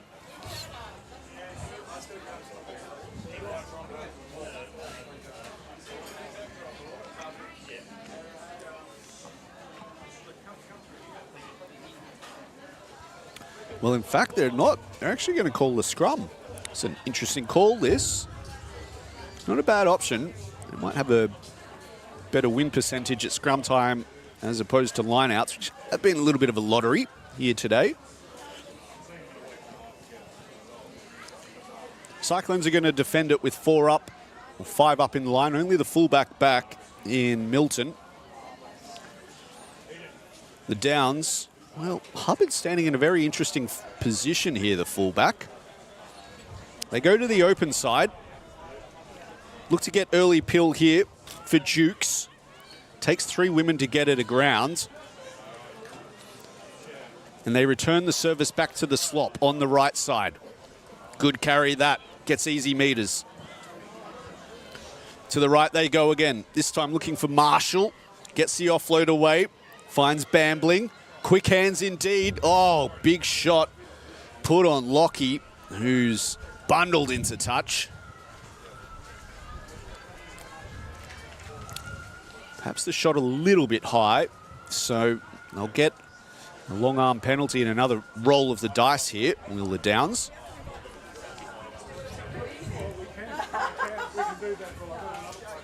So they go to the tap. Not a bad option in these conditions. Don Pon leading the way. Rumbles it inside the 5. They work it now to the left. Misuata beats 1, beats 2, gets the offload away. Cutting back in the middle, trying to do it. Holly Berlin coughs it up in contact. The number 8, her eyes lit up when she got the offload. Tried to step back in and catch the inside defence snapping. Cyclones were having none of it.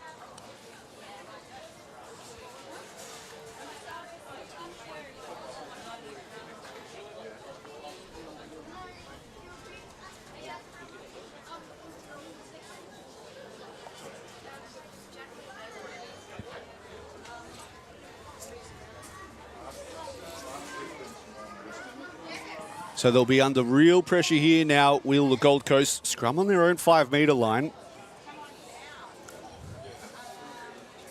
An opportunity for the front row of the Downs to tighten the screws here. Don Pon, Marshall and Missy Uwata. Chance to put them under real pressure. It always makes you nervous as an opposition front row here. 5 metres out from your line. Even a simple mistake here can result in a try to the opposition. Here comes the shove. They've done pretty well though, the Cyclones, to clear it. Immediately they put it on the shoe, won't find touch. Hubbard. Now they've scored 1 try from a counter-attack working to the right. Have they got a second one in them? Immediately they fang it that way. Through the hands they go again. Racing to get back there is Lockie. They do a better job this time of stopping it, but they're not out of the woods just yet. They return to the power game of the forwards. Berlin can't break through the wall. Jackins turns distributor. Don Pon spits out the back. Play on though, says the ref. So now Missy Uwata puts her hand up for some work. They got options left and right. Doesn't matter though, because they cough it up, and Ruby Power looks to get involved Oh, and as I say that, you've done the hard work of stealing the ball. And just as quickly as they win it, they turn it over. Not releasing on the deck.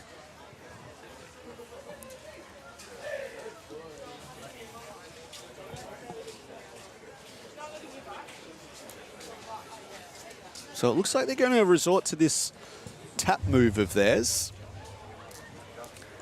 Love to see the tap plays. Second woman play out the back. Gets them within 8 meters of the line and a good platform to start from. Immediately they go to Johnston, the skipper. Straightens the attack for them. Back into the middle of the field. Waiting patiently now is Bambling on the left. That's where they go. The flanker. Brought down by Cooper. They return it to the right. Don Pon. He's had about 4 carries in the last 5 minutes, has the prop. Pick and go. Nothing happening on the left. Now they go a little bit wider. Early pill out to the edge, looking for Meg Jackins. Hands will do it. Hands does do it. Brooke Fitzgerald bakes her cookies and serves up a treat for the crowd. It's their third of the afternoon, and they're in a commanding position now.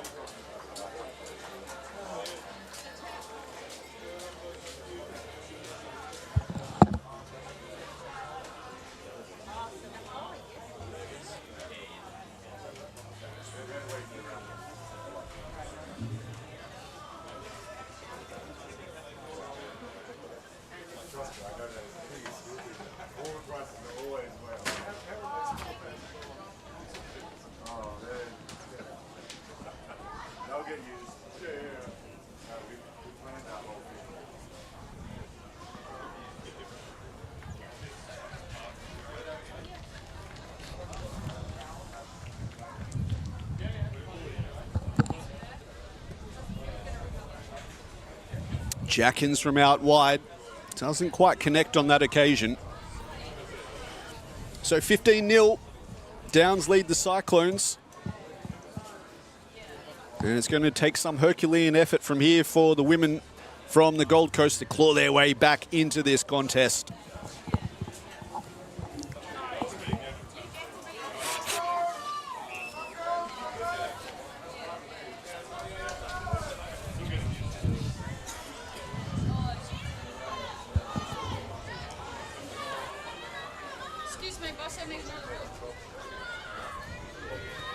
So Milton goes long to the right again. That's a bounce. Eventually, Johnston claims it. Looks for a runner. Finds Berlin. There's the offload. They race away. They're up to halfway already.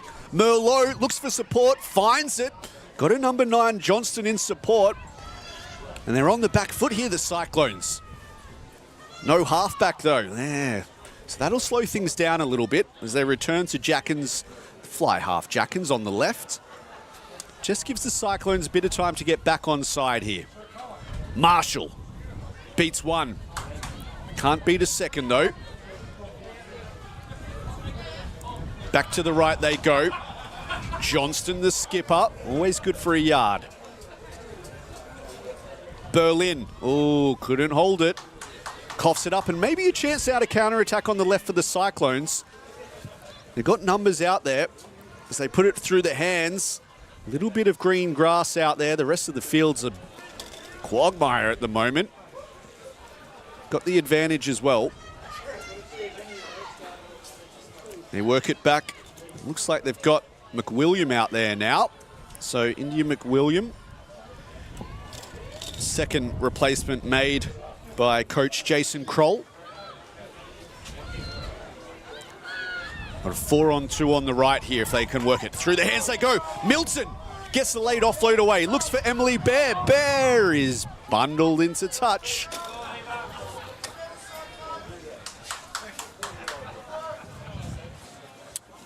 Just half a chance there on the edge. Getting their numbers wrong in defence there, the visitors.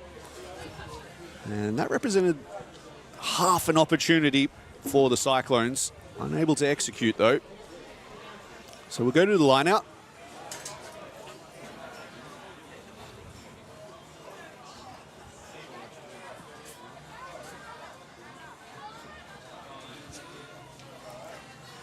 Marshall. 7-woman line out, goes to 2. Ooh, they claim it, but it didn't look pretty. Dirty ball at the base. They've got a replacement out there now. Looks like Chelsea Jones getting involved. And there's a turnover at the base. So another chance to counter-attack here for the Cyclones. Quickly they distribute it to Butler. She crabs across field a little bit. They want to keep investigating that left edge where they've got a bit of chance through Doblo. Good spot tackle put on her. They've got the advantage as well. It's a bit of a hide shot, I fancy. Bacchus.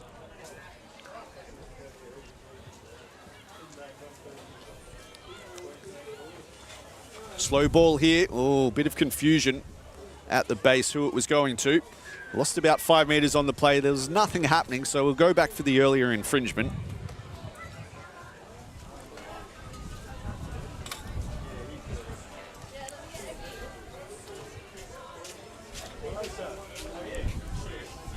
Milton sprays that off the side of the boot. Ooh, has it found touch? No. And that's a decent torpedo return as well. Look at that.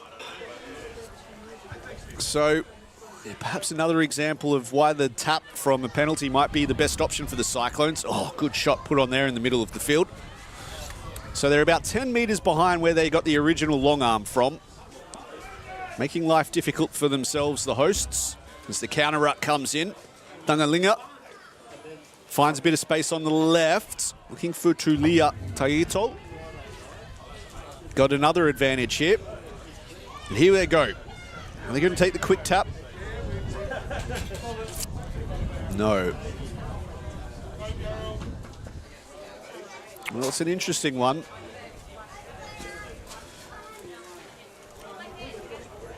Not getting great purchase on their kicks for touch. And the line-out's been a bit hit and miss this afternoon for the hosts.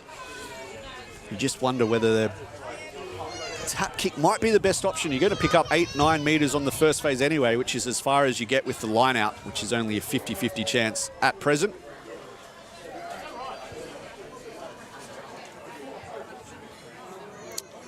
On a short line-out option here, have the Cyclones. And that's better from them. They win it. Immediately they work it into the midfield.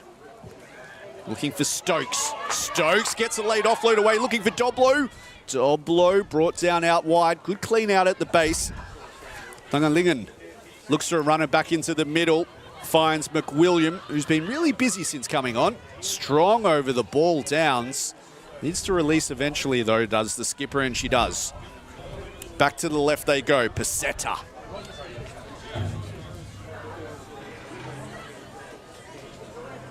Through the hands. The Cyclones put it.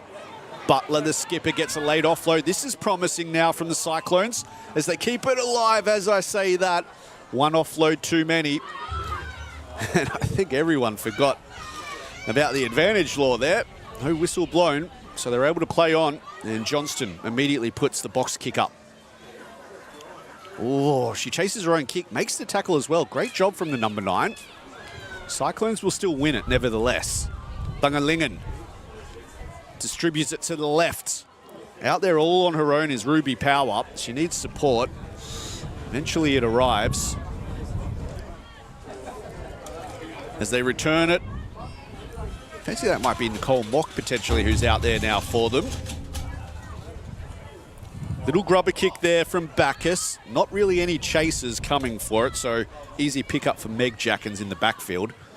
Just hands the ball back to the downs. As Bambling settles things towards the middle.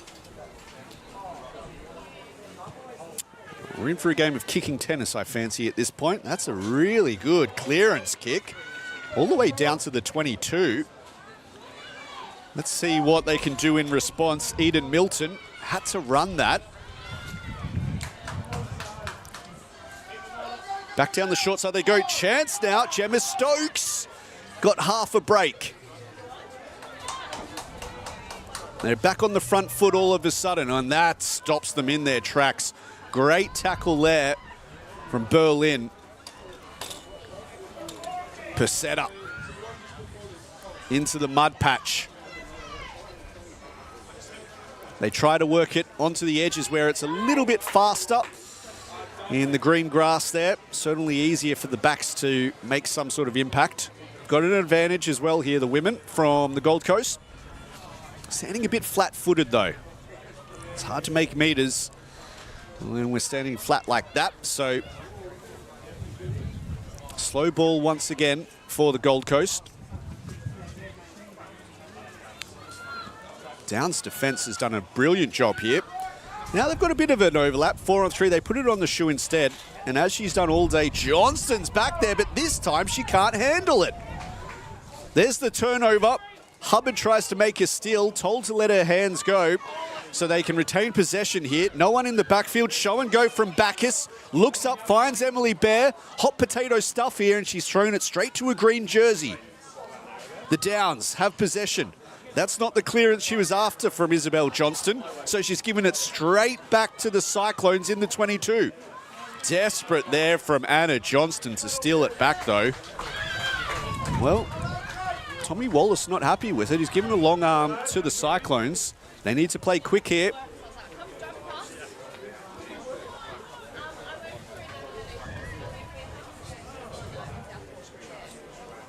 It's going to be a sub. Sounds like Anna Johnson, the skipper, coming off. Who's going to come on for her? Well, the reserves don't even realise they're meant to be coming on.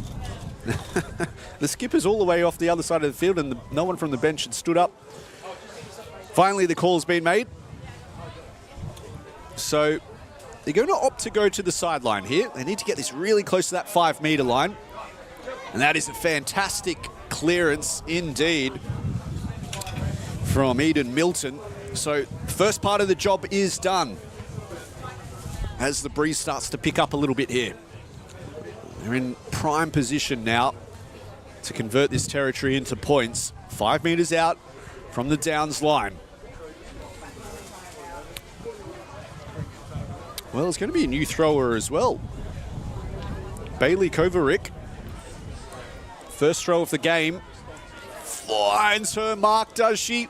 Spits out the back, but they'll still come away with it. And they work it to the back straight away. Bacchus works it into the middle. Stokes tries to get them on the front foot in the middle of the field. All the forwards have stayed on the right, the back's out on the left. That's where they go.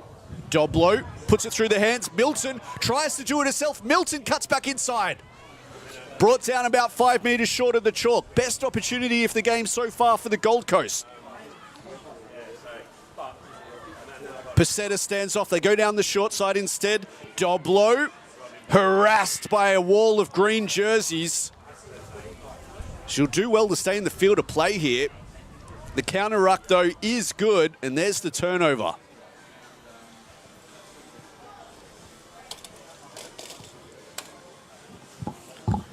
Well, it was the best attacking opportunity of the afternoon for the Gold Coast, but yet again, brilliant defense from the Downs.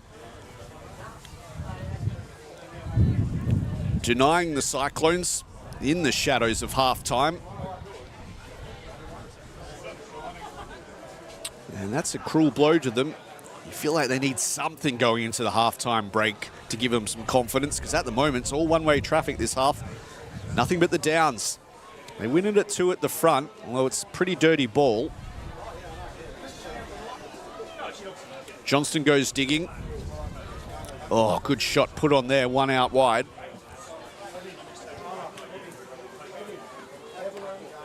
Merlot stands at first receiver. They skip her out though. Oh, and there's the turnover, so a chance perhaps here. They're playing with an advantage as Kovarik comes away with it.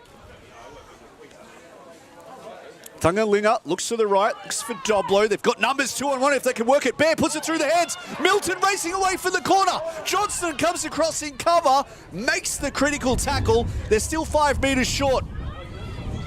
Cyclones recover. Dirty ball at the base. They look for Doblo again. She puts it through the hands, working it to Kovarik. Back into the middle. Great shot put on by Merlot. Options left and right here for the Cyclones. Can they find the final score of the first half? Big chance out on the left now. need to get numbers to the breakdown. Thungalinga directs traffic out there again. Bacchus, early ball to the edge, nothing doing there. And there's the turnover yet again. This green defensive wall eats up everything that it's fed. That's the 5th entry into the 22 from the Cyclones, which they haven't been able to convert into points. Is there a 6th? Milton beats one tackle. Well, long arm penalty. One final chance in the first half, perhaps, for the Cyclones. They're going to have a long arm 10 metres out from the try line. A chance to regroup here, get their breath back a little bit, lay out a plan, find a way to get through this green wall. They go for the tap option instead. Not a bad play. Tofete stands waiting patiently on the right. That's where they go. Tip pass out the back. They use the backs instead. Stokes puts the kick through. Chases her own kick. Stokes can't get there. And you know who saved the day? Who else? Isabel Johnston. Well, Johnston has covered everything with aplomb today, the number 9 for the Downs. She hasn't been setting up tries or scoring them. She's been cleaning them up in the backfields when they've been in defence. And the little number 9 ensures that at the break, the Cyclones remain scoreless and the Downs lead 15 points to 0. We'll be back very shortly with all the second half action.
Welcome back to Surfers Paradise.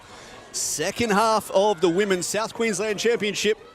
Final fixture of the weekend in the women's competition. It is the Downs running left to right in their green, brown, I don't know what you want to call that colour strip, because it is muddy out here this afternoon. They're in the predominantly green strip, running left to right in the second half. Taking on the Cyclones in the blue and gold, who are running right to left and enjoying a slight breeze in the second half. And they've got a mountain to climb here, the Cyclones, down by 15. Of course, not just the victory in this match they're chasing, but a championship victory as well. To achieve that, to finish on top of the South Queensland champs against the Downs and the Stingrays, they need to win today's match by more than 7 points. So as it currently stands, even if the Downs don't score another point in this second half, the Cyclones would have to get to 22 points to have a chance of winning the championship. I think for now they might even just settle for a try. It's been very difficult for the Cyclones to find any sort of momentum in the opening stanza of this match. Conditions certainly not helping. Real mud bath out there, and it's only going to get worse as the game goes on. As Bacchus gets a late offload away, finds Ali Kemp. This is better stuff from the Cyclones. It's racing away his Ruby Power. Gets awfully close to the touchline, somehow stays in the field of play. Need to play it quickly here. Thungalingen directs traffic to the left, and that's a bit of a difficult pass to catch. They had the advantage, though. So they tap and go quickly. This is better from Milton. Milton up to the 22 already. Bumps off one, bumps off two. Hot on attack now. Doblo goes to halfback. Fangs it to the left. This is better stuff from the Cyclones to start the second half. They needed to come out of the blocks firing, and they have. To the left they work it. Peseta, good carry this.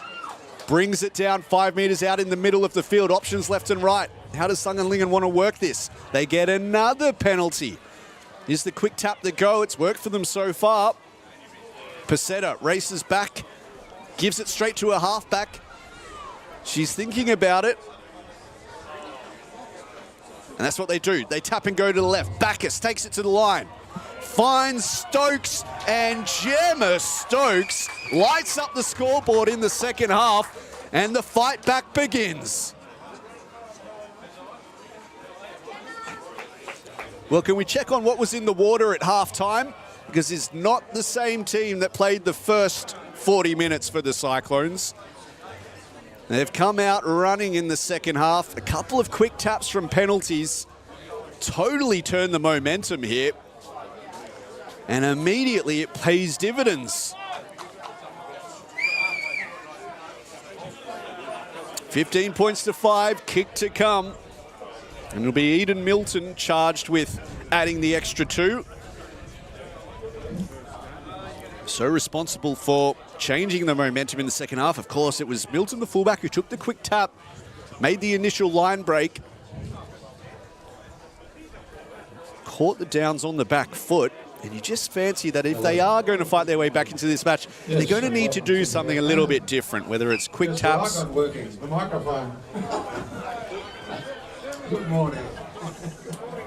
Oh, I'm so versatile in this place. Milton pushes this out to the right. 15 points to 5, the Downs lead. But the first signs of a fight back have arrived.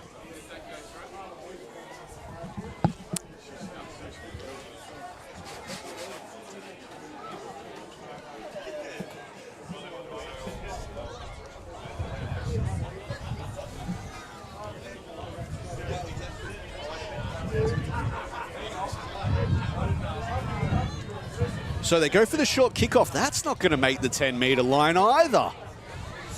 So, well, for those who have tuned into the earlier contest in the COLTS match, which Downs came away with the victory in that game, we're now up to 4 kicks so far this afternoon. Restarts where the kicker has failed to make it 10 metres. So there's a real lesson here if any of the senior men are watching. Of course, they're up in the final game immediately after this contest. I think the lesson here for the coaches to pass on to their players is you're going to have to give it a little bit of extra A little something extra in these kickoffs because the bounce of the ball in the middle of the field is not really generating much bounce, so it's particularly difficult to get any sort of purchase on the kickoff. You're almost better off just banging it long and taking that threat out of failing to make it 10 metres. Abby Marshall comes off the field. She's had a whale of a game for the Downs. Of course, it's not like a normal weekend. 12 replacements are allowed over the space of the match, so there's still a chance she might come back into the game. It's Doblo, races away down the left edge, beats one, beats two.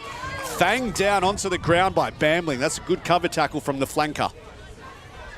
Thungalinga comes to first receiver, looks for a runner in Butler. The skipper centers play. Bacchus needs a runner, couldn't find one. Now needs someone to clean out for her. They retain possession and eventually make it inside the 22. Slow ball here at the base, so Peseta decides to take the pick and go option. That might be the go here for now as they return and do another one. This is a decent carry now. McWilliam finding 5 metres post contact. They wait around at the base. Butler now. Third time's a charm with the pick and go.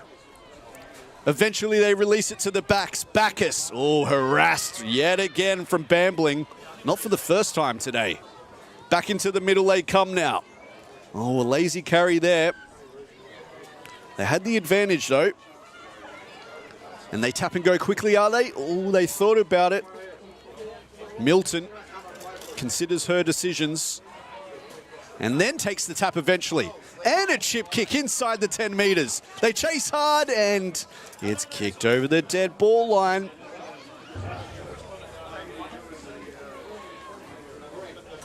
Well, an interesting decision there, chip and chase that close to the line.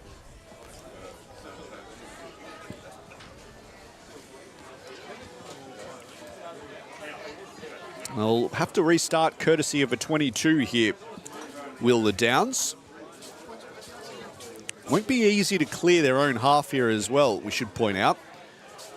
Kicking off that muddy patch in the middle can be a real challenge, and no one was marking the quick, short tap.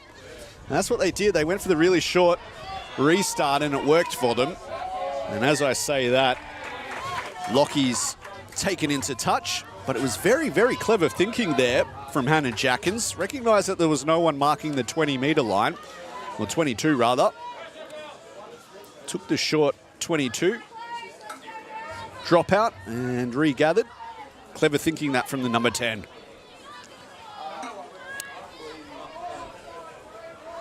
Pinched at the front from the Downs. As I say that, Ali Kemp shows real courage to jump on the spilt ball. Butler now. Through the offload. I don't think Bacchus was expecting it though. A little bit of luck though. Some offside play there. So they'll have another chance here, the Cyclones.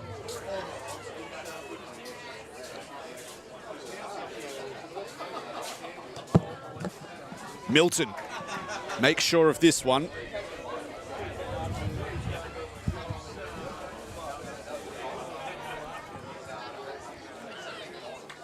Have a line out about 15 metres out from the try line.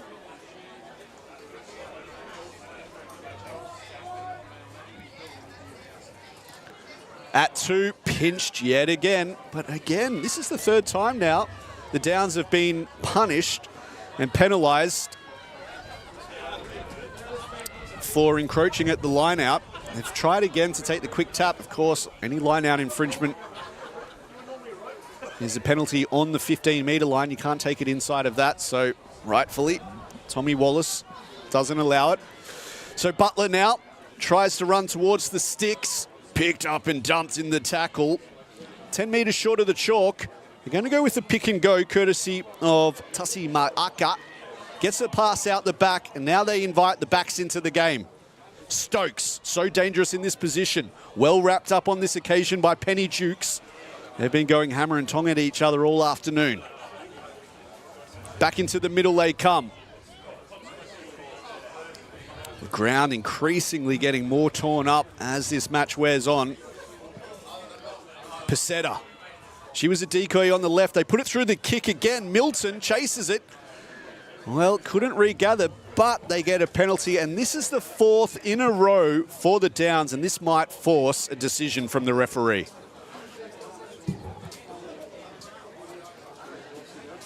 Tommy Wallace having a long, stern chat with Anna Johnston.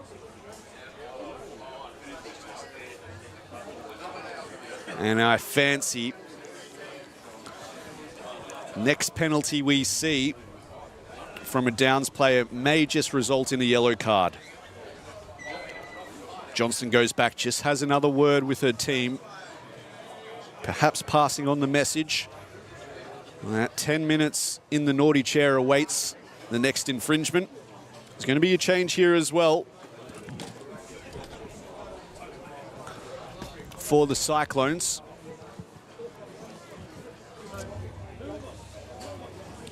Clearing the bench here. Got a few players out there who aren't even listed on the team sheet, so I hope none of the match officials are listening to this. Might be a bit of an investigation there, so apologies. We don't have all the numbers. There's some new faces out there who weren't originally listed. In fact, it looks like Kovarik is now going to be playing on the left wing, so the flank is showing a versatility here. Scrum time, they go down the short side. Butler goes herself and drops it in contact. And the defensive stand of the Downs is rewarded. They'll get the scrum put in here.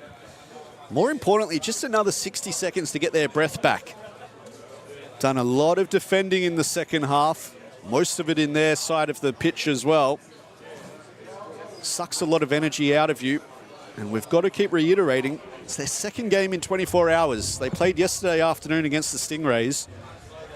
So some very, very tired women out there, no doubt, from both sides, but more so from the Downs, who only had the 24-hour turnaround. At least the Cyclones had 48 hours to recover. You're certainly going to start to see the effects of that in the final 22 minutes of this contest. For now, though, scrum on their 5-metre line.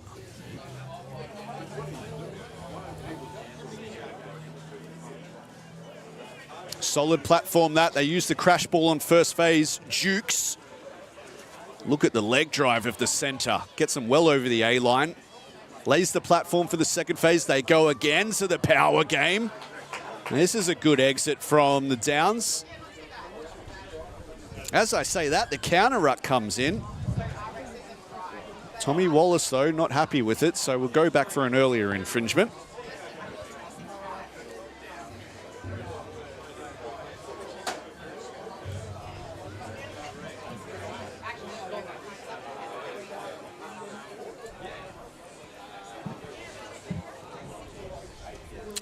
Hannah Jackins takes her time as she bangs this onto the hill.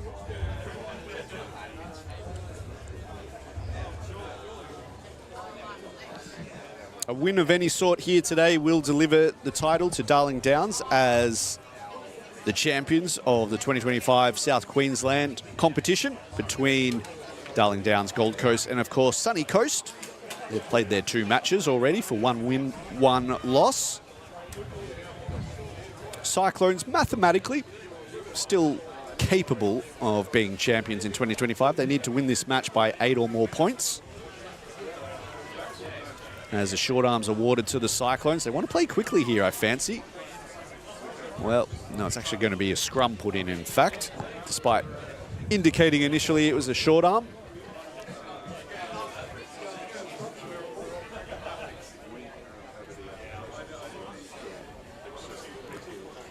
Be sure to stay tuned after the women's contest. We've got 1 more match to wrap up the South Queensland Championships. It's the men kicking off immediately after this at about 3:15. Darling Downs up against the Cyclones. in the final contest after 3 terrific days of footy out here at Surfers Paradise Rugby Club. The pitch is starting to feel a little bit worse for wear, though, after 10 odd games out here on field number 1 as they walk it down the short side here and picked off by Jackins. They had an advantage here. And I'll tell you what, he's going to lose his breath by the end of this match. Tommy Wallace, penalty count getting very, very high here this afternoon. Very stop-start game. As Thunganlingen looks for a willing and able runner on the open side. They're on the 22 in the middle of the pitch. Down by 10. About less than 20 minutes to play. Bacchus. Doblo. Up quick on her. She's had a couple of chances in the second half to show her speed, Doblo. Becomes increasingly tough, though, to find any of that green grass to do it on as they bustle McWilliam into the turf. Peseta tucks it under the left chicken wing and heads straight into the green wall. Pick and go now. That's a good carry, that. Gets them back on the front foot as they keep it in tight for now, the Cyclones. And it's a good option. Making easy meters now. Peseta gets up, goes again. Defense starts to contract a little bit, and with it in mind, they go to the backs now. Through the hands they go. Milton, quick hands, hot potato stuff. The defense is awake to it, though. Bacchus has to go to acting half, and Thunganlingen had a bit of mud on the fingertips, and it slips through.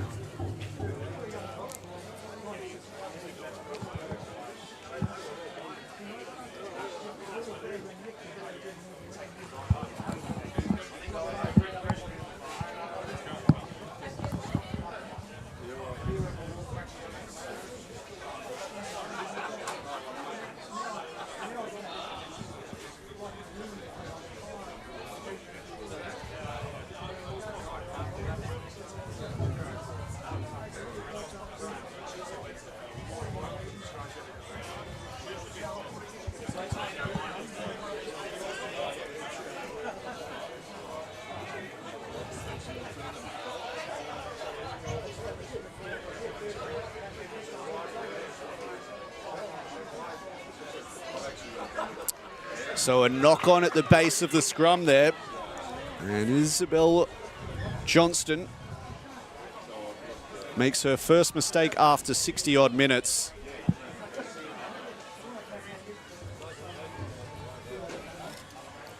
There'll be a scrum put in now to the Cyclones. And all the while, the seconds on the clock tick down. And I dare say Downs will be quite happy with that. In fact, it looks like Regina Gleeson now is out on the field, so Ashley Mann and Jason Black start to turn to the bench to carry this downside over the last 20 minutes. Gleeson will go to scrum half as Isabel Johnson gets a well-earned rest. I dare say she's firmly put her hand up for Woman of the Match honours after her contribution in the opening 60 minutes. An absolute superstar.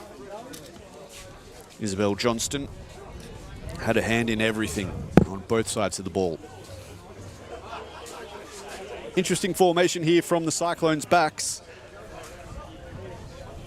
Got a couple of players tucked in a little diamond formation here off Bacchus. They play flat to Doblo, who takes it to the line. Nice little tip pass now to Stokes. Gets on the outside, looking for an unmarked Bear. And Bear lets it fall through the claws. Another scrum now. As the speed of the game noticeably slows down. And it's little wonder. That ball like a cake of soap out there now. We've been spared any rain here today, but it's more a question of the pitch and how muddy it's gotten. It's made it very difficult to keep the ball dry during any long passage of play. They're only human after all. All of our players out here today, the Colts, the men, the women. fatigued bodies, muddy conditions, doesn't make for the best of ball handling. They're doing a sterling job nevertheless.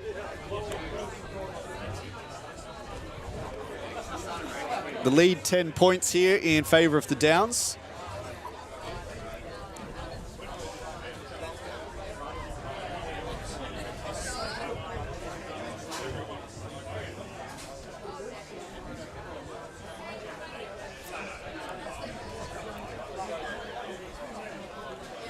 Another scrum reset here, just a little bit over-eager. Tell you what, looks like Tahila Peseta started on the bench. I fancy might have played a bit of time in the back row when she came on. Now at loosehead prop, like a Swiss Army knife of reserve players. Play all over the place.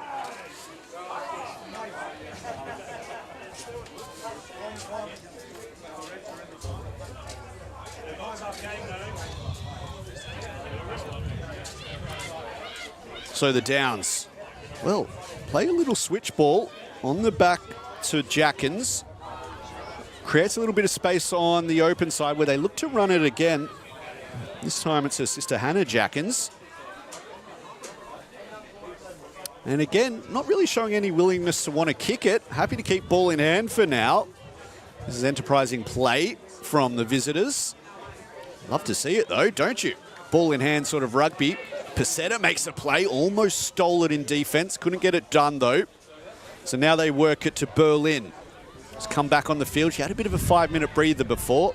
Back out there now, trying to lift the tempo. Options left and right for Gleeson. She goes to the right. They've got numbers on the right edge if they can work it there. And the pass was just a little bit unsympathetic as it goes into touch. Not much Amelia Lockie could do with that one.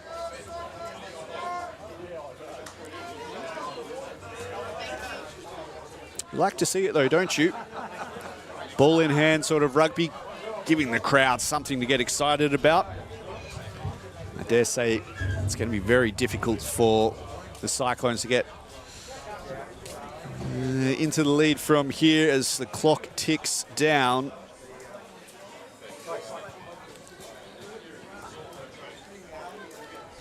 Returning to this short line-out formation we've seen quite frequently today. This time they go to 2, they win it, but the tap wasn't totally sympathetic. Peseta, driven back 5-6 metres. The offload was forward.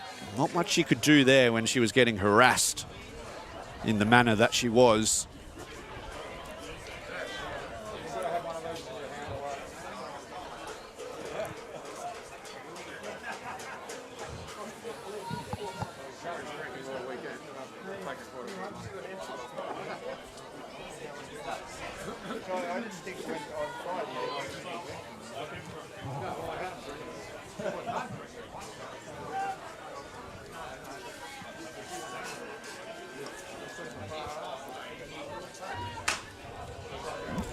Gleeson.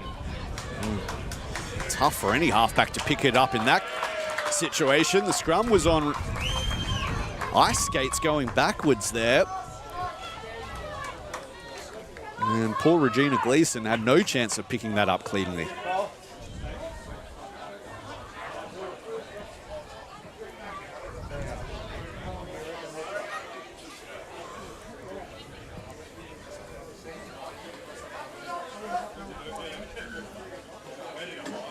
So there's going to be another replacement here. Anna Johnston, the skipper, might be getting an early shower. Well deserved as well, it must be said. Now, who do you like here? Perhaps Lily Warren? Adi Balianuku, perhaps?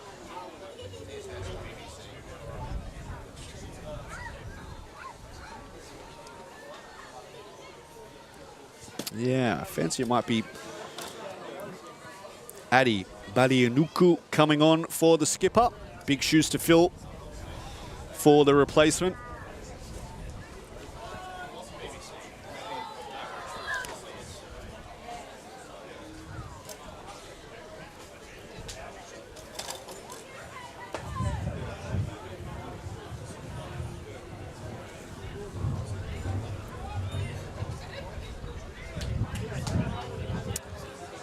So what can they conjure up here, the backs of the Cyclones? Bacchus just has a bit of a word with Doblo, the speedster, in jersey 13. We know Stokes is the battering ram in jersey 12. Good platform laid. Bacchus goes to the speedster on the hard line. Doblo wrapped up in the middle. Now they go to Stokes, the battering ram. Met well in defence there, and she coughs it up in contact, so they race away with it on the counter-attack now. The Downs, that's a good carry to get them out of trouble. Penny Dukes. Thought there was something on the left. They go back to the right, and there's the cake of soap slipping out of the bathtub. Perhaps wisely, Tommy Wallace decides we're not going to have a scrum right here in the middle of this bath. So it just moves it about 10 metres closer to the touchline where there's a bit more assured footing.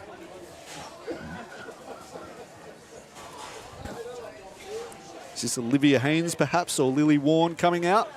It's going to be a late replacement now.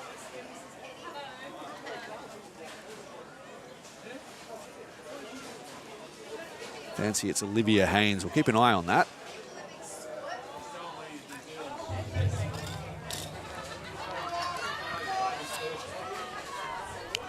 So Kate Thungalingen will have the feed. Short arm. They want to tap and go quickly here. That's what they do. Bacchus immediately directs traffic to the left, takes it to the line, takes it into contact herself. Doblo with the clean out. They pile into the base here. Peseta waits patiently at first receiver, tries to run over the top of Gleason. Lays the egg through the legs. That creates a bit of opportunity down the left now as Kovarik goes for a bit of a dart there. Pick and go now to the right. Ruby Power showing them how it's done. Again, Peseta. She's been busy since coming on today. Had a hand in everything. Stokes puts it through the hands. Milton brought down in the middle. Good clean out there, but the hands are a little bit too quick at the base. So they'll come back for the long arm.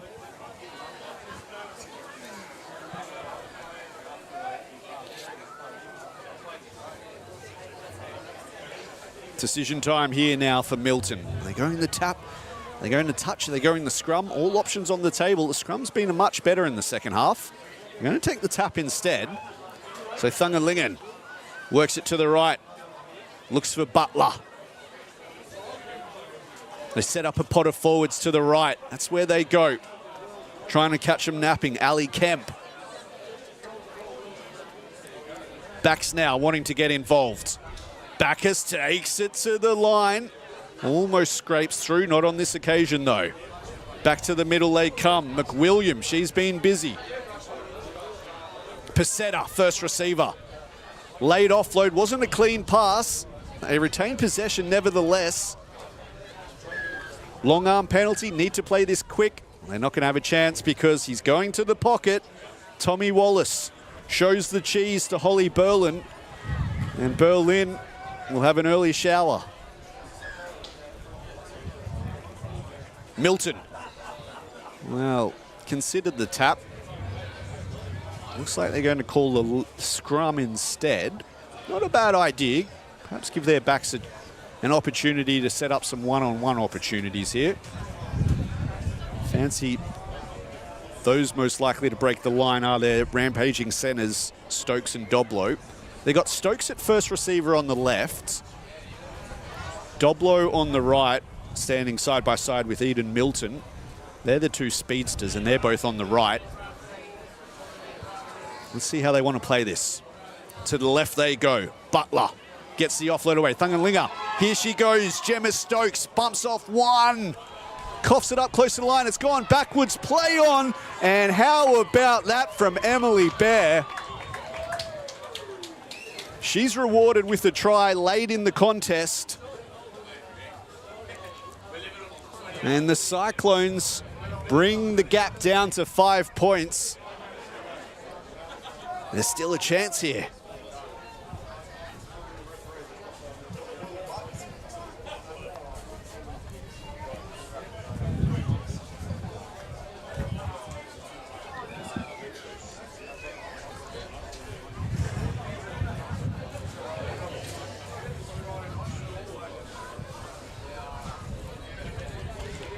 probably lost about 60 seconds waiting for a kicking tee, which doesn't really help. As the clock ticks down. Screen indicating 4 minutes, but as we all know, time ultimately rests in the hands of the referee. Can't quite see what it says on his Rolex from here, but he's the sole judge of time. Milton from out wide. Nails it! What a kick from the fullback. Suddenly they're only down by 3 points. Final 5 minutes of the game. And could this be the greatest comeback since Lazarus? They looked totally out of it, the Cyclones, in the first half. Down 15-0. It was all one-way traffic. And the fight back. This could be a story for the ages.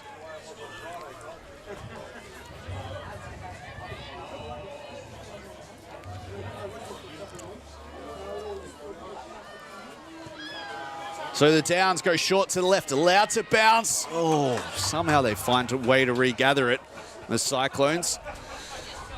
And they're going to have to run 60-odd metres if they want to claim the W here today. Penalty goal won't be enough, and I dare say they would spurn the chance even if given it. They don't want to draw, they want the win.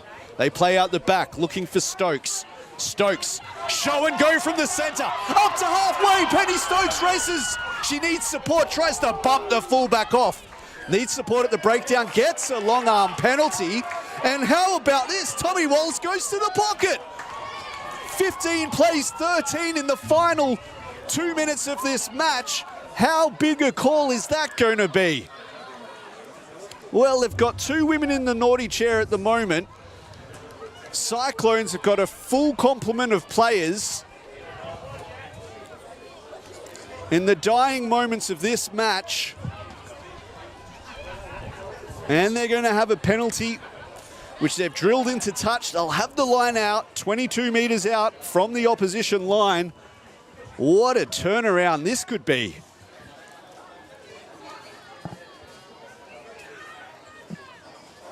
They look for Cooper at 2. She wins it. And there's Tofete to clean up for her. The forwards pile into the base here. Bacchus, first receiver. Looks for Stokes. Through the hands they go. They race up on Doblo. Great spot tackle made on her. They need to get numbers to the breakdown. They do well.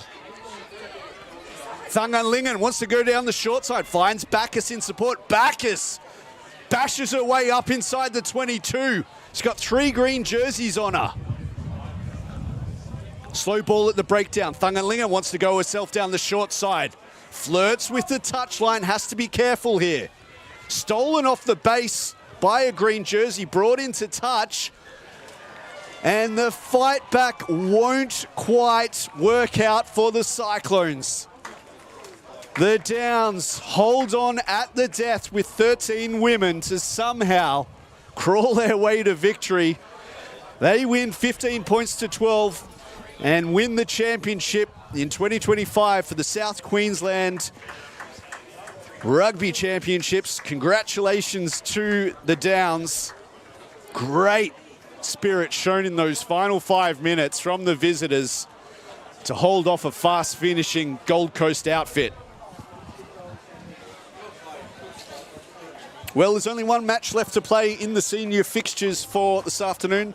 That is the men. They'll be kicking off in 5 minutes, so stay tuned. We'll be back very shortly with all the men's action.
Cyclones versus the Darling Downs.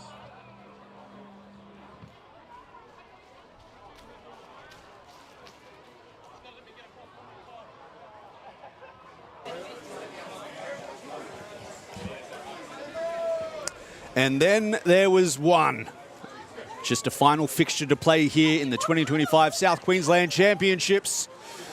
And it is the men from the Gold Coast playing host to the Darling Downs.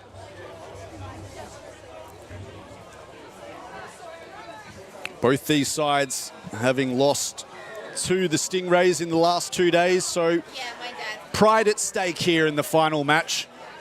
Of course, if we rewind the clock 12 months ago, it was a kick after the siren that delivered victory for the Cyclones over the Darling Downs. Will history repeat itself here today? If nothing else, I'm sure the crowd would love a thrilling close contest here. Great support all weekend, in fact, from those who have travelled from near and far to Surfers Paradise Rugby Club to watch these championships. In the first half, it is the Cyclones in the blue and yellow strip who will be running right to left on your screen at home. The Darling Downs in the predominantly forest green, running left to right.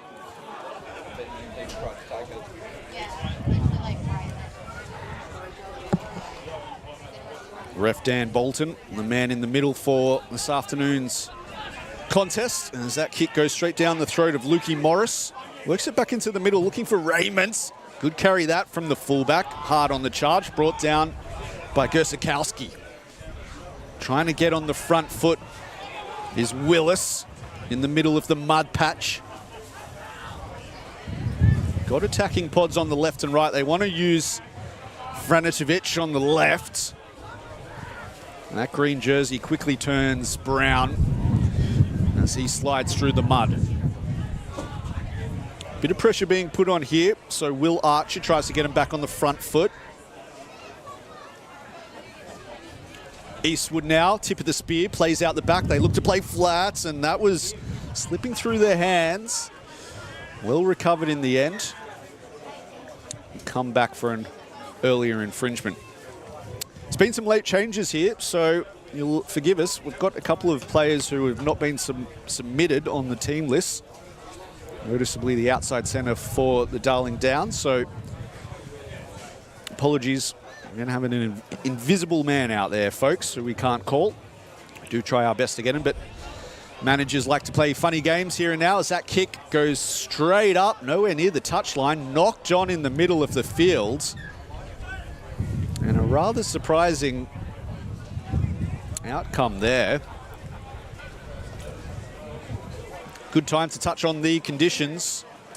As has been the case in the earlier two games this afternoon, there is a breeze that is moving right to left on the screen. So I think every team who has been running right to left has enjoyed a few extra points in each half. We saw it in the Colts game. Women's game, a game of two halves as well. Didn't the Cyclones come roaring back late to almost pinch it at the death? So no doubt about it, those teams running right to left will have a slight advantage, probably 5 to 7 points, I would say. Cyclones perhaps will be keen, maybe play a little bit more territory in the first half while they enjoy that advantage. Maxwell feeds. Solid platform for him, so they work it to the right. Nice little corners play there. Working it back on the inside was Leather. Down the short side, they open up a little bit of space for Burns. Bent back in the tackle. Playing fast and flat now on the open side. Second man play out the back. Quick hands here, trying to create a little bit of space here for Greatwood. Gets it up over halfway, tries to create a bit of room for Langdon. Racing away on that right touchline. They're almost up to the 22. And the green jerseys are barely getting back on side. Carry this from Manny Snooks, who finds his way in the starting 15 today. Oh, and dropping it through the fingertips. Allowed to play on according to Dan Bolton. They go back down the short side, explore there, racing up on Angus Burns. was Will Archer stopping the play dead in its tracks. Tawaki. Held up in the tackle, eventually gets a knee to turf. Leather. Takes it to the line, tries to cut back on the inside. Little purchase there, though.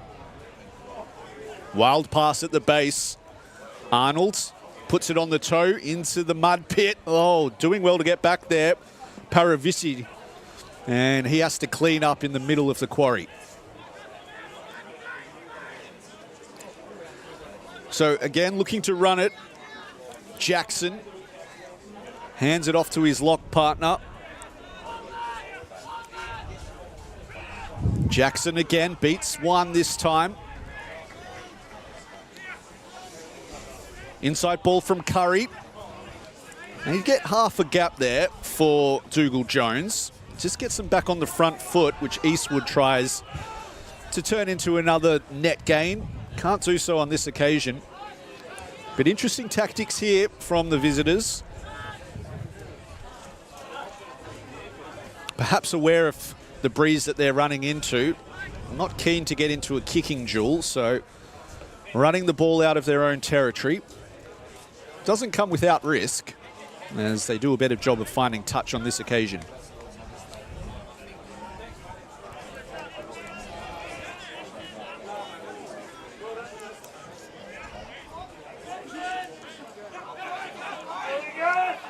To the middle they go. Oh, it's a bit of an overthrow. Franidovic does well to tap it back. And Paravicini in the middle of the field straightens it, spits out the side of the ruck. It looks like there might have been a hand in that. And Dan Bolton spotted it too.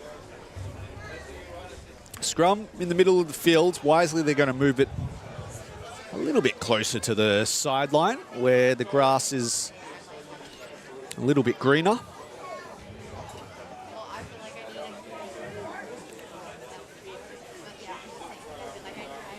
So, apologies as we try to get these late changes. They've made 6 changes to the starting 15 they named this morning, the Cyclones. So we've got players out there who haven't been reported in. So we'll do our best to try to keep you up to date on that. It's going to be a bit of a challenge though. So bear with us as the Downs play out the back.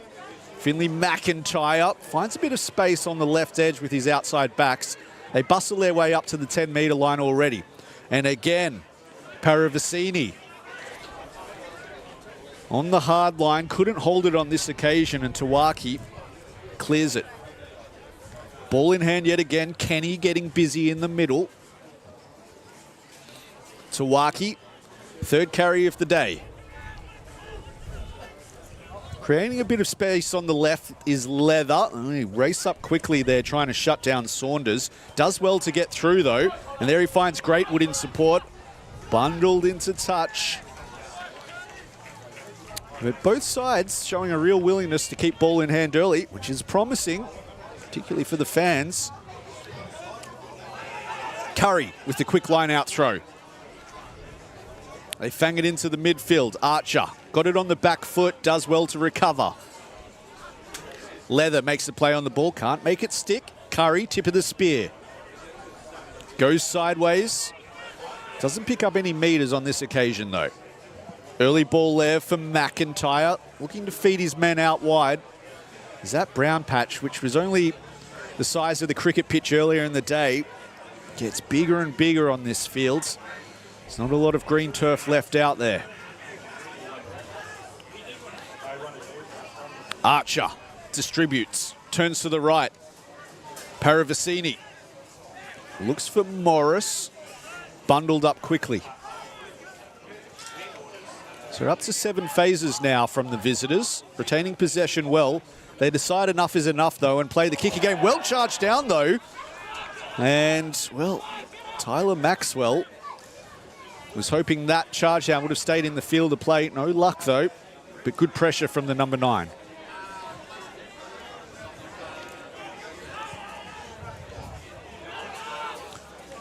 Quick line-outs are the order of the day for the Downs, looking to pick up the tempo of this match as McCormack takes it into contact. They get the penalty right in front. I think it'd be a brave person to call for 3 points. Wouldn't quite be in the spirit of the game. It firmly looks like the Stingrays have got... Well, they've won the championship already, that's assured, after they've defeated both Gold Coast and the Downs in their Friday night and Saturday fixtures. So competing for the silver medal, let's say, here today in the men's, these two sides.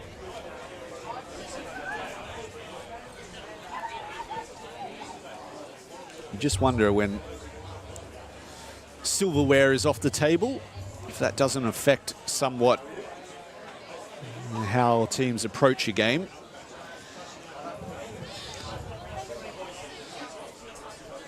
Gone are the tactics of taking 3 points on offer and conservative rugby and keeping their players to show their wares in front of Queensland country selectors.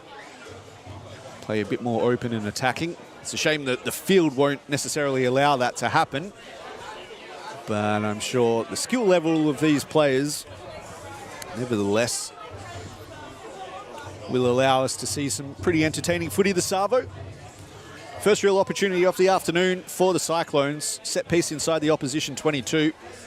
Kenny races to 2. The ball wasn't there, though, for him. So the Downs will come away with it, courtesy of Tommy McCormack.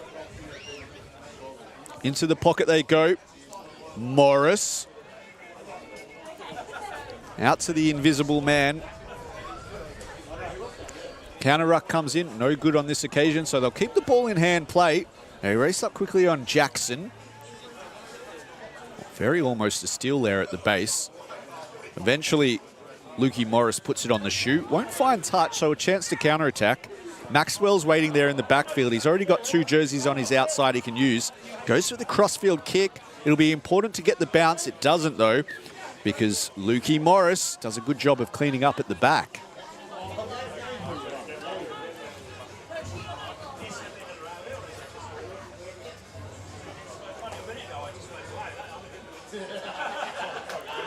So he takes the quick tap and hooks it into touch. Gets about 15 metres for his efforts.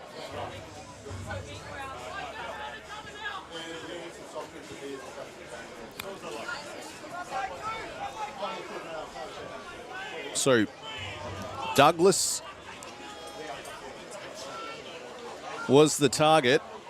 They win it through Tawaki, not in the way that they probably intended. And Tawaki beats 1, beats 2. The bowling ball inside the 22. They work it. Gersikowski. Hardline that in the middle.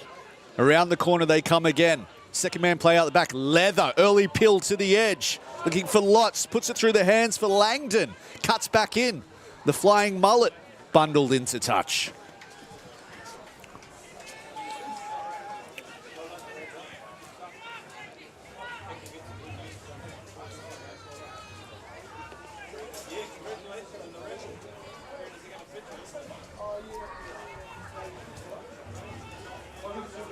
So they feign to the front, go to the middle. Jackson claims it. Got a pod waiting in the middle. Will Arch up. Great carry that from the lock. Gets him on the front foot. Makes the exit kick a little bit easier for Raymond, but it won't find touch. Maxwell fangs it into the middle. Lots. He's got support outside of him. Here he goes, Saunders. Got to watch out for him. Saunders puts it on the shoe. Has he overcooked it? The chase is going to be important here as they race back and goes over the dead ball line. Not before it was forced, in fact, by the Downs. So it'll be a goal line dropout, I fancy.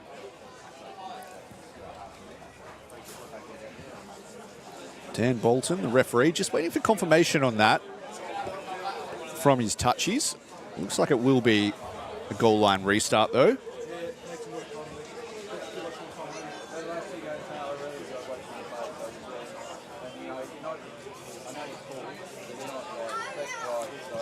So they go long, straight down the throat of Connor Leather. Fangs it infield to Maxwell. Gersikowski looking to open up space on the right edge. for Arnold. Something I'd just say to the guys is, when you think you're set, just take another half. Gersikowski, first receiver, thought about the tip pass, decided to play it safe, barrels his way into the defensive line. Leather, looking for runners out on the left. Nice little tip pass. They got numbers on the left if they can work it here. Chance for Greatwood, gets it away. And here we go for Saunders. Looks back on the inside, throws it straight to a green jersey though. Desperate defense, holds on again for the Downs. So they look to clear this. And they'll find touch only about 8 metres out from their own try line. So they're still in the danger zone here, the visitors.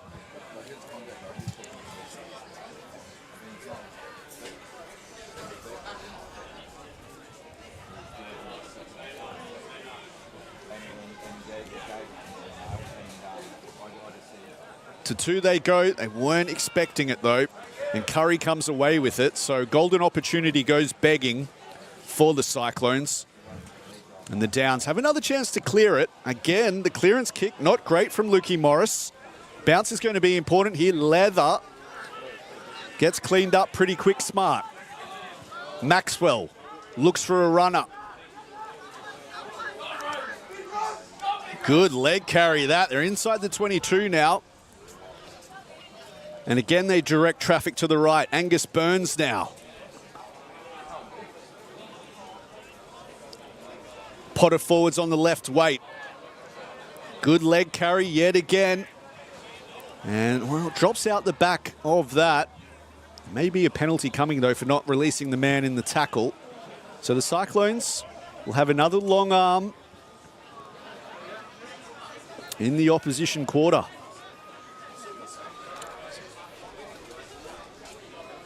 Well, here you go. Here's one out of the box. They're going to call a scrum.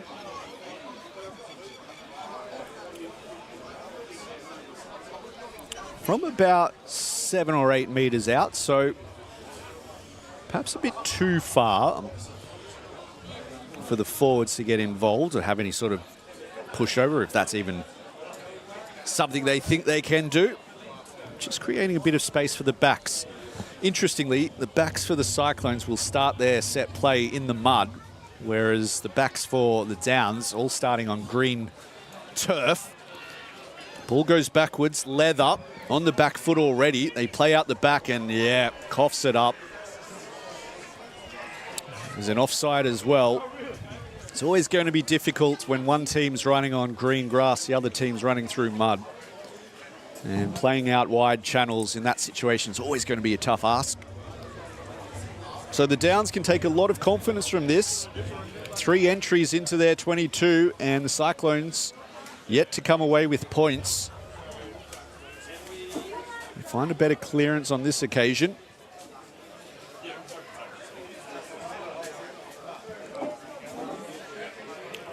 Up over halfway. Lockie Curry.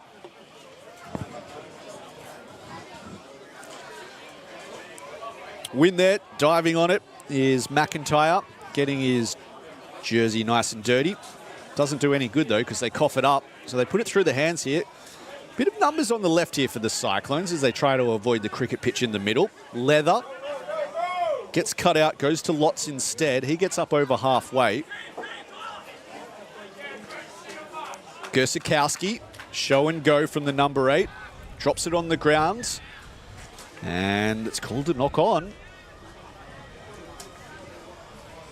So we'll pause for another scrum here.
So Crowley with the feed. Stable ball from the number 9 at the back. Flat pass to Paravicini. He's such a hard man to bring down, all 120 kilos of him. Gets the long arm penalty as well for his efforts. Absolute giant in the midfields is Kerrion. So often used on first phase. We saw it the other day as well against the Stingrays. As that kick doesn't find touch. So he's done incredibly well there. Langdon to retain possession.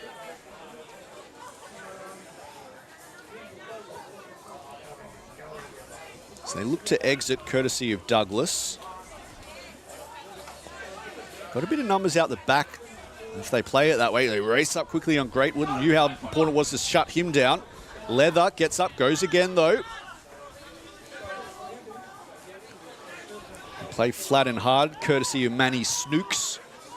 Straight through the hey diddle diddle goes Tauthi Lungi. He gets up over halfway, needs someone who can clean out that breakdown for him. Eventually reinforcements arrive and they go down the short side. The grubber kick wasn't the greatest. And Crowley cleans up for the visitors. He might have hurt himself as well, Crowley. Really slow to get up there, the halfback.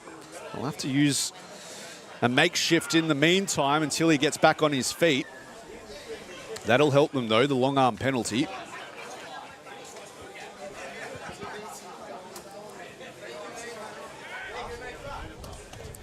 They've had a bit of difficulty with their clearing kicks. So already in the first half, 2 kicks have failed to find touch from long arm penalties. Will that be weighing on their mind here as they look to the sideline?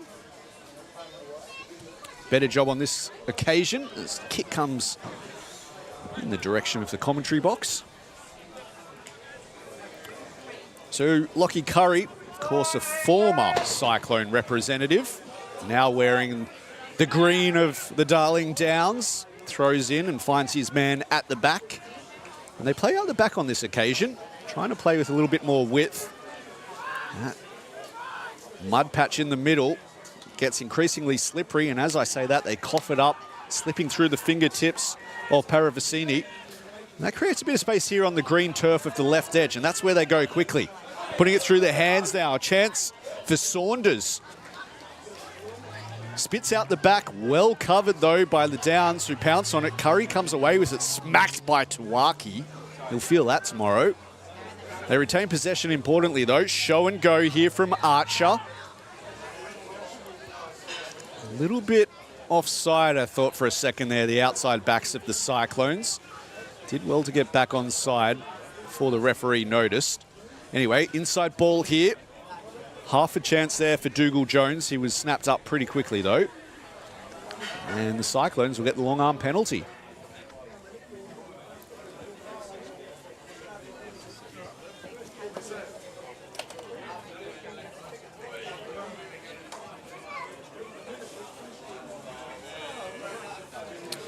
So into the corner they go, finding touch around the 22.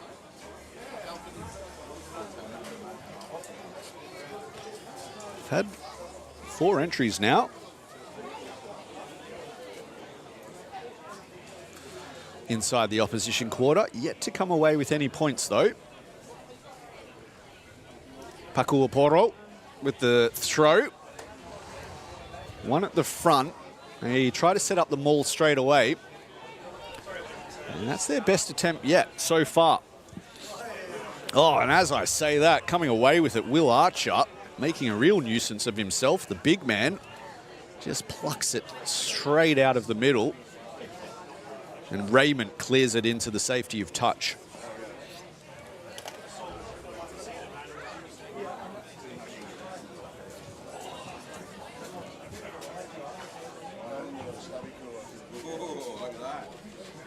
Nil all here in the final game of the championships. Darling Downs and Gold Coast both looking for their first win of the campaign. Stingrays already assured the championship after defeating both of these teams in the last 2 days. So playing for pride here. Now 2 contenders here today. Long arm penalty in the middle of the field. Maxwell might have a little tap move up his sleeve here, does he? No. He points to the posts. Well, there you go.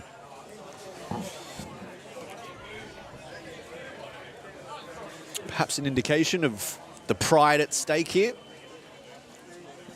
There were some questions pre-game about how both sides were going to play this game, approach this game, in the greater context of the fact that they both lost their round one match and neither of them could win the championship, as well as the other context that they're effectively playing for representative jerseys for Queensland country. So you want to give selectors as many opportunities as possible to watch. Leather will do his chances no harm with attempts at goal like that. He puts the first 3 points of the game on the board.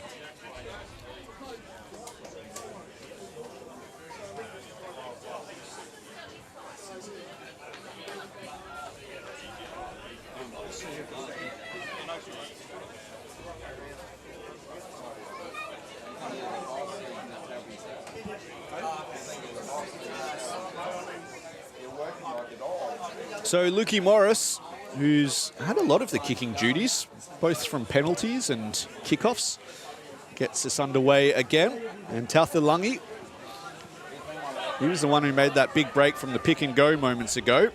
Goes for a bit of a scamper from the kickoff. Bit of space on the left. This is a good carry. Full of running. Pakuaporo. And here goes Angus Burns, his front row partner. Well, aren't the big men leading from the front early? Maxwell, he's got front foot ball here. How do they want to play it? Nice little tip pass at the line. The locks linking well together. Douglas coming away with it. That creates a bit of space on the right edge, and they're already up to the 22. Back to the left they come, looking for Snooks. Goes on a bit of crossfield gallivant. Sets up shop in the middle of the field. They've got options left and right here. Maxwell wants to return the favour to the short side. Greatwood stood up in the tackle. So they go back to the forwards to try to get them on the front foot again. Tauthalangi needs to get a knee on the turf. Eventually he does, so the tackler has to release. Burns, show and go. Now they've got about a 4-on-3 on the right if they can work it. Greatwood snapped up pretty quickly. There's the little box kick over the top, looking for Langdon, racing after it, and Raymond is there to save the day. They pile on him, but he's carried it over the try line in the process. There'll be a 5-metre scrum to the Cyclones.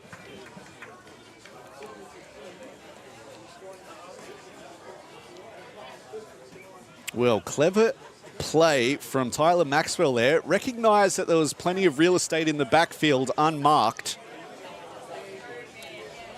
Very difficult to turn around in soggy conditions as well. So the box kick, the low box kick, is always going to be a good option on days like today. And Curtis Raymond, I'll tell you what, had to get on his bike there, didn't he? Fullback did incredibly well to save the day. So they've got Jackson Arnold starting nice and flat, the number 12 here for the Cyclones. He'll be the hammer. Ooh. Thought they were getting a quick tap there. So Arnold in 12. He'll be the battering ram. How will they look to use him?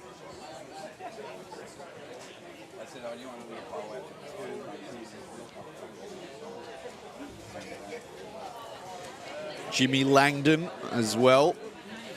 Loitering with intent on the inside shoulder with Connor Leather. That's the blindside wing. Does he fancy his chances here? Good scrum this to start with. Eventually it comes out the back. And, well, the Downs have come away with it somehow as McIntyre finds his mitts on it. Into the pocket they go, looking to clear is Raymond. He finds touch, only about 12 metres out from the line though, so certainly not out of danger just yet. Down to the final 10 minutes or so of the first half. Just the 3 points on the board so far, courtesy of a Connor Leather penalty. As the Cyclones go to the back and win it and look to work it into the middle straight away. Nice little tip pass there for Manny Snooks. He's 5 metres short. They've got a roll on now as the forwards come around the corner. Gersakowski brought down. They return it to the right. Bustling run there, brings them to within 2 metres of the line. Thungalingi tries to lunge over himself, denied by about a metre, but all the forwards pile into the base. They roll up their sleeves. Kenny looks to do something from close range. No going there. Gersakowski out the back now. Doesn't like what he sees, so they give it to the backs instead. Lots tries to slide over from close range. Coughs it up in the process, but high shot put on him, so they'll have another roll of the dice.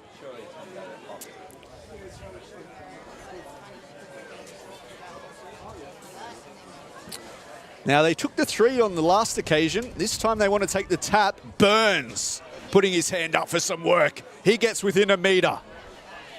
How much longer can they hold on for here, the Downs? They go a little bit to the left here now. Pakuaporo waits at the base. Does he fancy his chances? He goes, can't get it done though. Tauthalangi does a little bit better. Centimetres in it now. So far the defence doing a sterling job here. Leather waits patiently on the right. Happy for his forwards to do the work. As they work it towards the posts. Back to the left they go. Snook. Thought he saw something down the short side. It closed up pretty quickly. Burns now with the footwork. And Angus Burns with the twinkle toes finds some magic close to the chalk.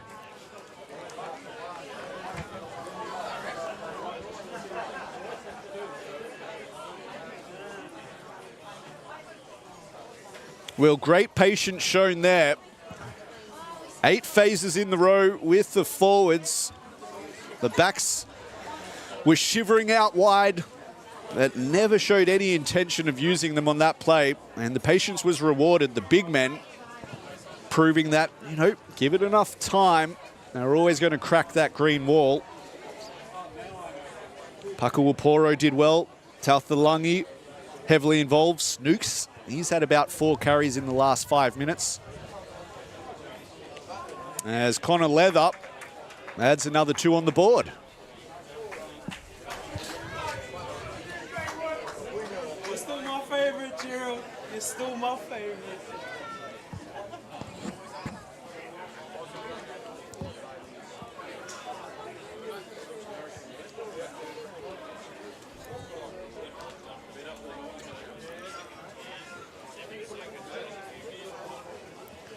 So Lukey Morris. Yet another kickoff. Wisely opts to go a little bit longer just to be safe. Kicking in the breeze. Makes the 10. That's the important thing.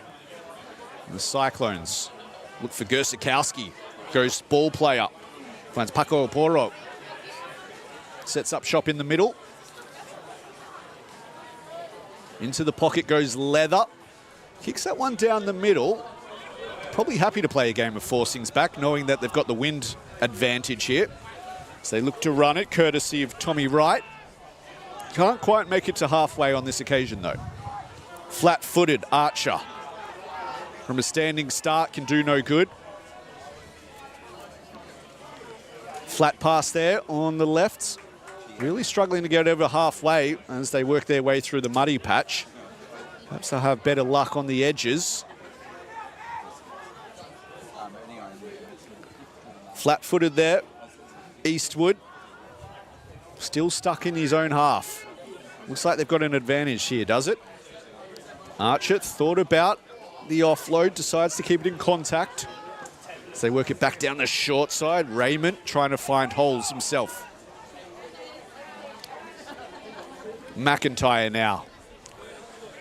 Well, they've had 5 phases and they've only made 2 metres over the A-line in all that time. And there's a great defence. Tawaki leading the charge. And he stole it in contact. We'll come back for the earlier penalty, though.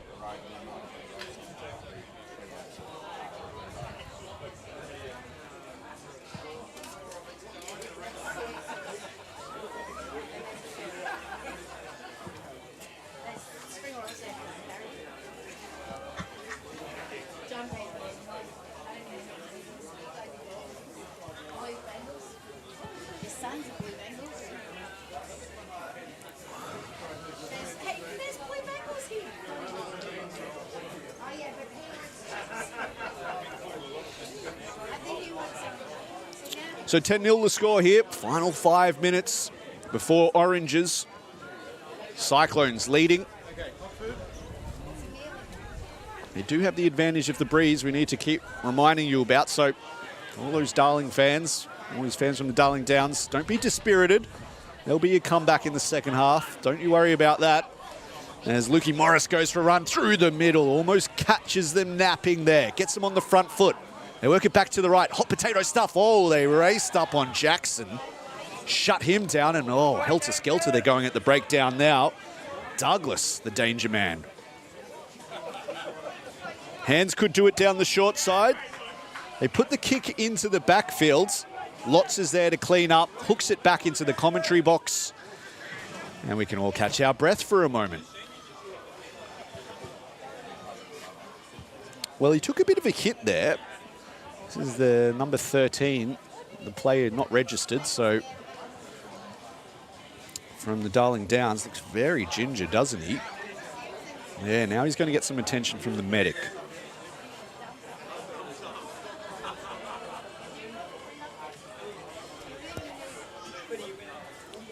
That'll give everyone just a chance to get their breath back.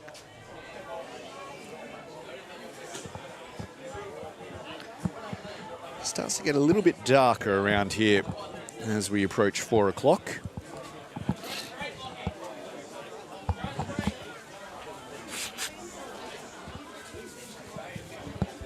Might be just giving a word to the ground staff, or Don Jolly here at Surfers Paradise Rugby Club.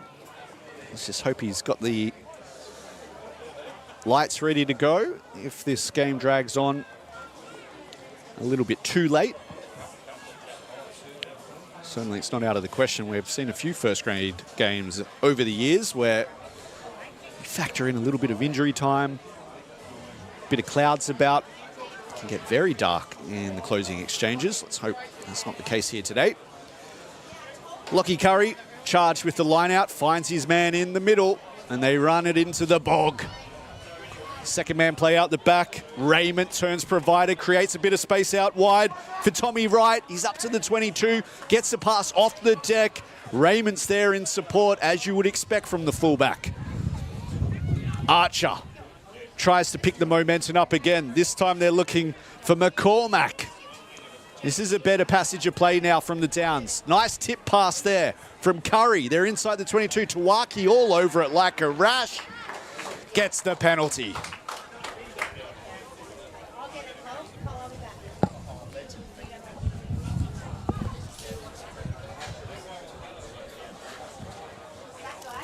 Yeah, no, he only likes tequila.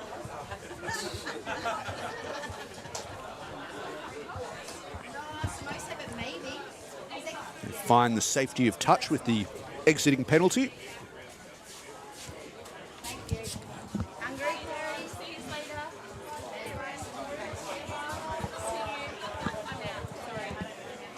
Paku Oporo makes his way to the sideline. Going to call another short line-out formation here, the Cyclones. Looks like they got Uteria out there on the field as well as a replacement. So if my son was playing, you'd have to mention his name 3 times. Just going to pause play here a little bit as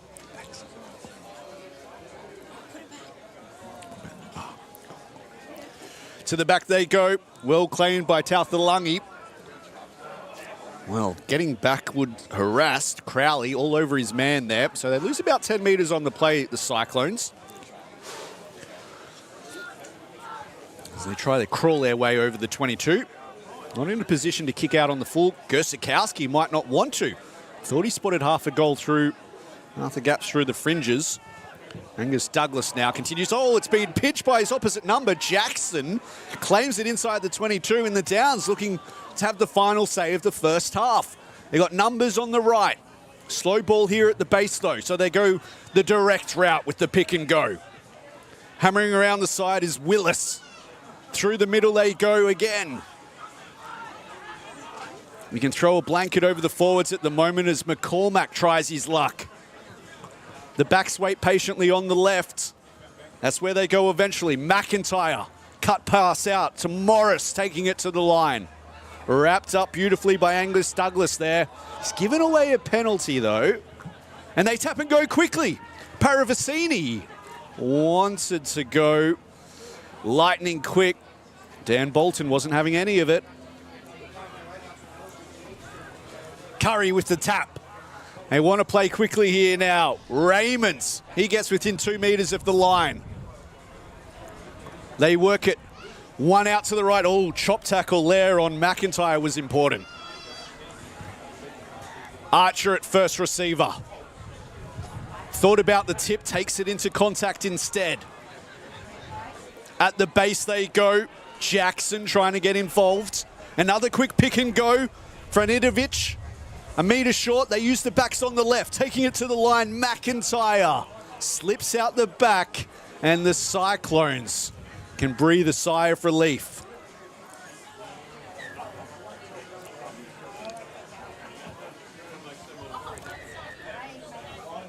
And desperate defence at the end of the half ensures that the Cyclones go to Oranges, leading 10 points to 0 in the final game at the 2025 South Queensland Championships. We'll be back very shortly with all the second half action.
And we're back.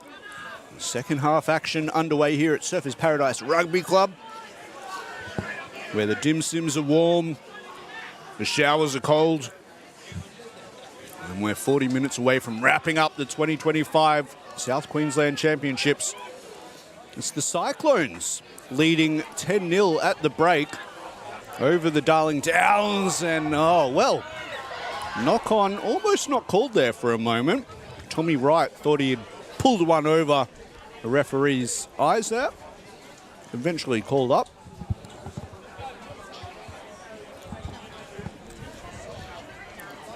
Both these teams coming off round one losses to the Sunny Coast Stingrays. So congratulations to the Sunshine Coast, who are our men's champions for 2025. So playing for the silver medal here today. Always a good contest. For those who can flash back 12 months to the corresponding fixture, that was a nail-biting contest. It was a penalty goal after the bell that delivered the Cyclones' victory over the Darling Downs. That's how close that match was. So, a bit of history here between these two sides and tight contests. It appears to be the same here already this afternoon. Only 10 points in it. And for those who have been tuning in for the earlier matches, Darling Downs getting up in both the Colts and the women's. So looking for the hat trick of victories here this afternoon in the seniors are the Downs. But one of the telling tales in all of those other matches has been the fact that the team that's running right to left, and in this half it happens to be the Darling Downs, have all enjoyed leads when they've been running right to left in the first half. So that breeze, which we touched on pre-game, certainly does have some sort of impact, and we said it was somewhere between 5 to 7 points. So definitely an advantage here for the Downs in the second half. In their green strip, running right to left. It's the Cyclones in their blue and yellow who'll be running left to right. It's Maxwell. Bit of confusion there, which way he wanted to run it. Eventually goes to the left. And after starting the first half on the bench, Raniera, he finally gets some time on the field now. Taniora. Burns back out there, the try scorer. Held up high in the tackle.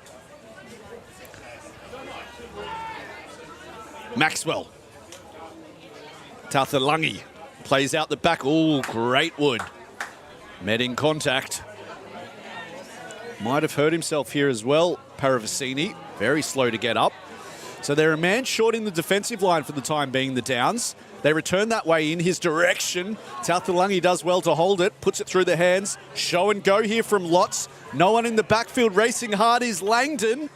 Having to get back to save the day is McIntyre. They pile into the breakdown. Somehow retain possession. Desperate times here for the Darling Downs as they put it on the shoot and hook this one into touch. And have a look at this. Arnold wants to play quickly. He finds Maxwell waiting. Out on the far side is Saunders. That's where they go. Saunders looks up. Can't beat his man on the outside. They retain possession. Here comes the counter ruck from the Downs. Did they leave their feet there? Not on this occasion. Bit of dirty ball here. They get the offload away.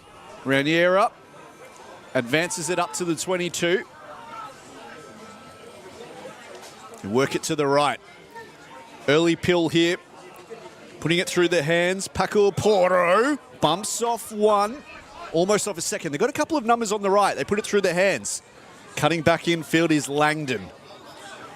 Needs to fall the right way there. Eventually wriggles his body back in the direction of his own goalposts.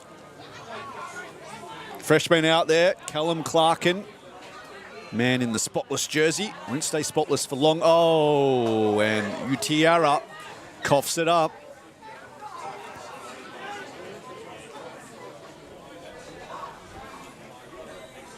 So a few replacements at the halftime interval. It looks like Leslie Tawaki's come off for Callum Clarkin. Utiara on as well for... Well, where's he going now? He looks like he's out there. Liam Kenny looks like he's packing down in the row. Angus Douglas.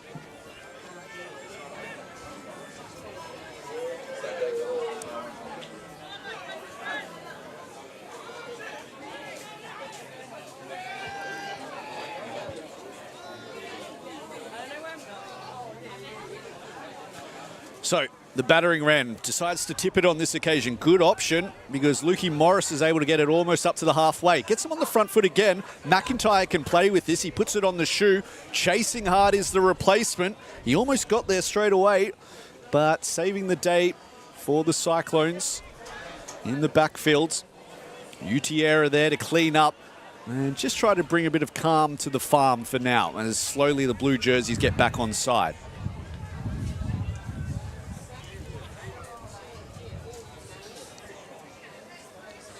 So a few replacements as well. Just trying to figure them out for the Darling Downs. Who's that? We've got another one of these players who hasn't been registered. So good luck to the far winger in 22. Was it 21? Apologies to him. Haven't been handed over any names. So we'll do our best. Try to find that out for you. Line out on halfway, claimed by the new man, Kenny. He's coughed it up though, has he? So falls in favour of the Downs. Creates a bit of space out here for Lukey Morris, who puts right away, rights up to the 22, gets back to his feet. They try to bundle him into touch. The ball spills over the chalk. They didn't really do a good job of releasing him in the tackle, so they'll get the long arm penalty here, will the Downs?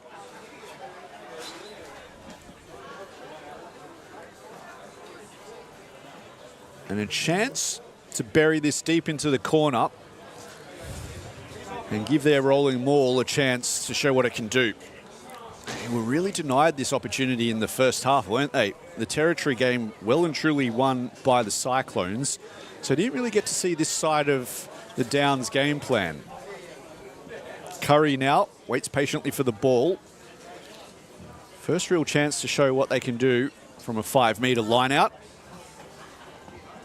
They go to the middle, easily won. Curry peels around the back, looks for McIntyre. They wrap him up quickly though. The forwards, for the most part, wait on the left. Slowly they come around the corner to the right. Eastwood, the man tasked with getting them on the front foot. Thought about the tip pass there, did Archer, decided against it. Wriggles his way within a metre. They pick and go again. Late effort there from Eastwood. Very close. Frenetovic is at the base, eyeing it off like a meat pie. He tries his chances. They've got the advantage as well here, the Downs. Free roll of the dice. They go through the middle, try to jump over the ruck, but it's held up. Will return for the long arm penalty.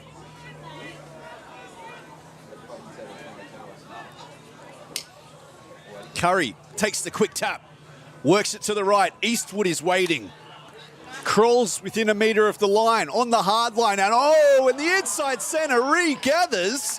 Paravicini somehow made it stick and finds 5 points. He hit the line like a steam train, all 120 kilos, and carrying on Paravicini. I thought it slipped through his fingertips there. He did a really good job to regather and is rewarded for 5 points.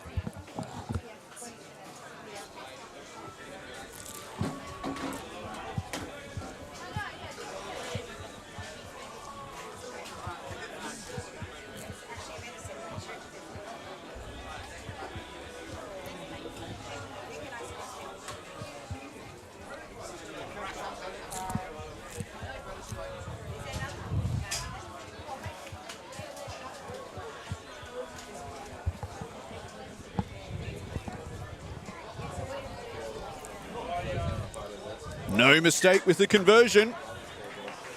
The lead shrinks to just 3 points now for the Cyclones. Game on.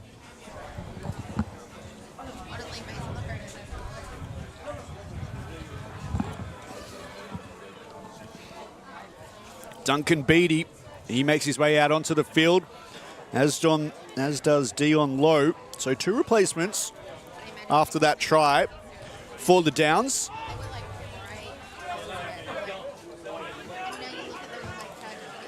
As Archer gets busy. He's been impressive today, as will Archer. As has his lock buddy in Jared Jackson on Twin Towers. Very effective today. Curry now runs into the slop. Like a pig in mud. Absolutely loves it. So the tails are up now, the Downs. They're feeling a little bit more confident with themselves. McIntyre, happy to see play go down the short side. Into the green real estate. He races up quickly on another one of these replacements who's been introduced following that try. So we had Low on. We had Beattie. It looks like Hamish Brown has also been introduced into the equation.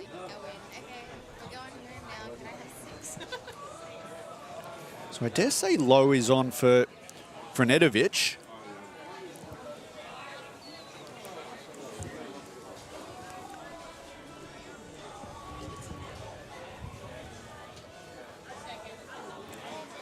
And it looks like the try scorer as well. He's come off. So Ryan Jackson is going to replace Parafasini. That's a brave call. As they look to run the hard line to Greatwood. Can't find any holes through the new centre pairing. So they look to Utiera around the corner. Bit of indecision about what direction they want to play. Eventually they come around the corner to... He's back out on the field, Angus Burns now.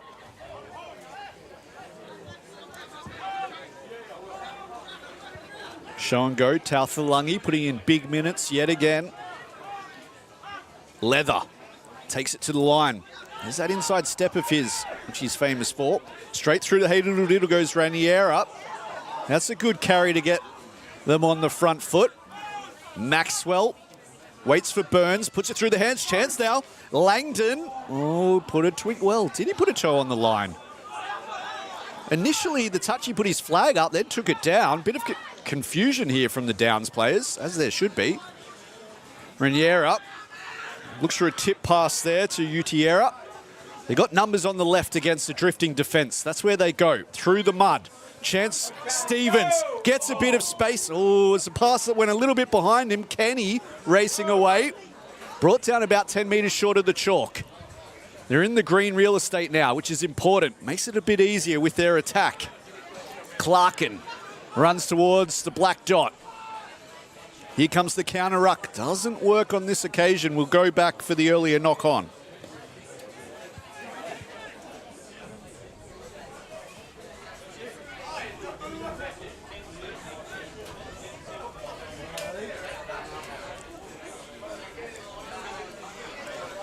So let's try to find out who's on for who here. It looks like Tyler Stevens might be playing left wing, perhaps. So on for Caleb Saunders.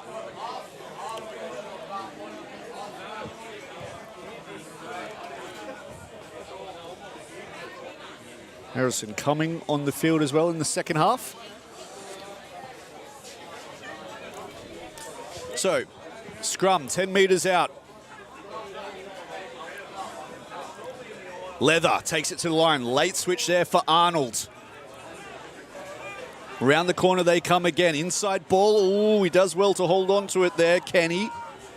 Burns. He's already got one meat pie. Fancies a second. Maxwell directs traffic back to the left. Show and go. Nothing doing there. Here comes the counter ruck as well. Tauthalangi has to do well to clean up there. Raniera. Oh, thought about the chip kick. Didn't work, but they get the ball back. Greatwood works it through the hands. Great spot tackle that on Lots. Right up underneath the ribs. Trying to slow things down a little bit. Arnold. It looks for Utiera in the middle. Spits out the back, so they're losing metres on the play here. Greatwood tasked with getting them back on the front foot. Clarkin puts it on the shoe. Racing into the backfield, Stevens makes a lunge, couldn't get there quick enough.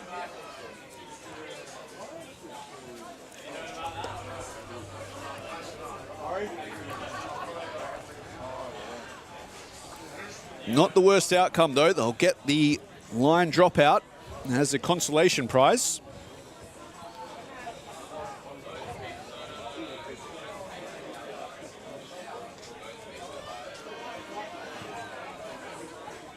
They look for the short one here. No one marking the 5 metre line, so an easy win. And the Darling Downs retain possession from the kick. Oh, and just as they do a good thing like that, cough it up the very next phase. Over-eager on the hard line there was Dion Lowe. And hands possession straight back to the Gold Coast.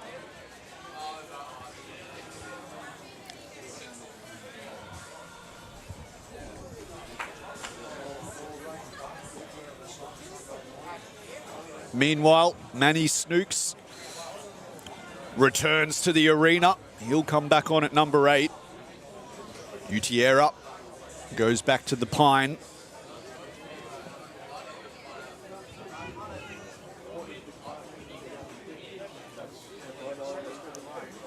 Bit of attention being shown here to Kyle Lotz.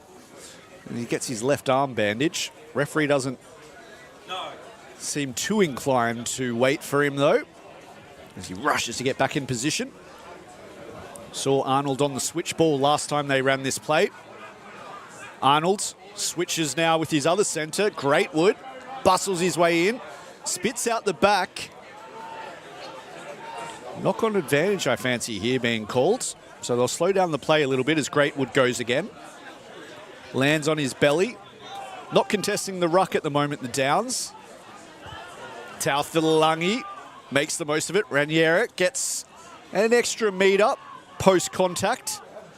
Well, look at the big mitts there of Jared Jackson stealing it. The big lock with his second turnover of the match.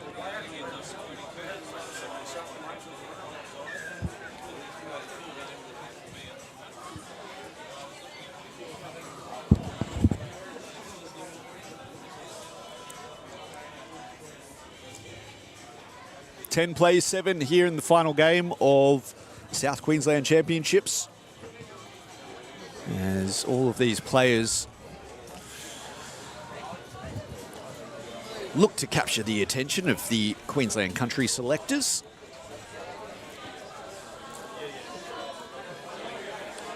Difficult task of it in very tricky conditions. 10 games of footy played here in the last 3 days now, and in the midst of some wet weather, it has led to this rather difficult playing surface, and you got a glimpse of it just there. And that ball becomes a cake of soap when it's in the middle of the field around that muddy patch. Amazing to see how much it's grown over the space of just 3 hours today. Started the game as the size of a cricket pitch and progressively has gotten more and more brown, the surface here this afternoon as more rugby's been played. The scrums, a prime culprit in tearing up the turf. And of course, when you tear up turf, it means more errors. So scrums invariably lead to more scrums as they tear up the pitch a little bit more. Here we go, quick tap. That's what the fans want to see as they work it out the back, looking for Raymond. Does well to hold it on the second effort. Langdon comes in over the top, tries to make a steal, can't do it on this occasion. So they turn to the big men instead. Archer. Now, Jackson, working so well in tandem, the big locks today. In the pocket. Since McIntyre, taken out questionably late there. Langdon claims it with ease. Looks good there and safe under the high ball, the winger. There was a stray arm on the ball from the replacement Ryan Jackson though. He was on the ground, so he had no rights to play at it there. So a lucky let off for the Cyclones. Final quarter of the match, 20 minutes to play. as Leather bangs it into the VIP hospitality tent where they're snacking on their lobster canapes, sipping their champagne, living the high life. Paku Waporto.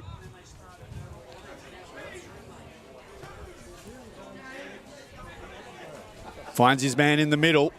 And they try to set up the maul. Always dangerous with Jared Jackson about because he's such a nuisance. And look at him, the big number 4. He's got his arms all over the ball for the Darling Downs. They'll do well to get rid of it. Eventually they do. Show and go here. Looking good from Arnold, but it's an intercept and a race to the try line. Has he got the legs? Lukey Morris. He streaks away for the corner and the Darling Downs will hit the lead.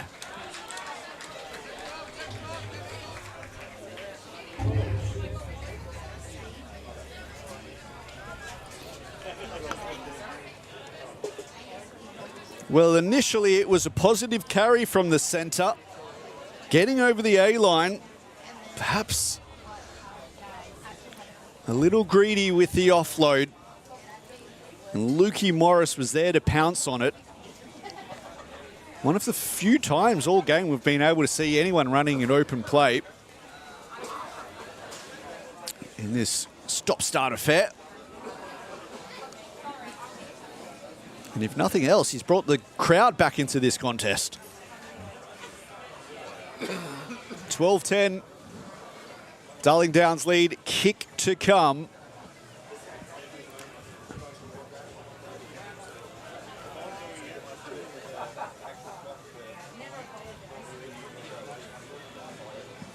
Looking to convert his own try.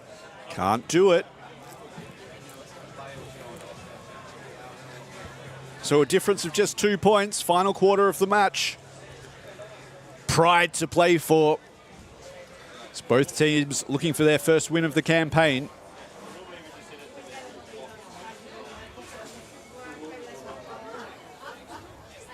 Leather pumps it long to the right, straight into the big mitts of Will Archer.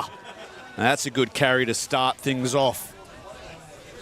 Looks like he's skittled Raniera as well, so got to keep an eye on him. Number 6 for the Cyclones. In the pocket they go to the sky. Doesn't get a lot of purchase on that one. Doesn't matter though because nobody was marking Tommy Wright. So they're almost up to halfway already. McIntyre does the job of getting over the line.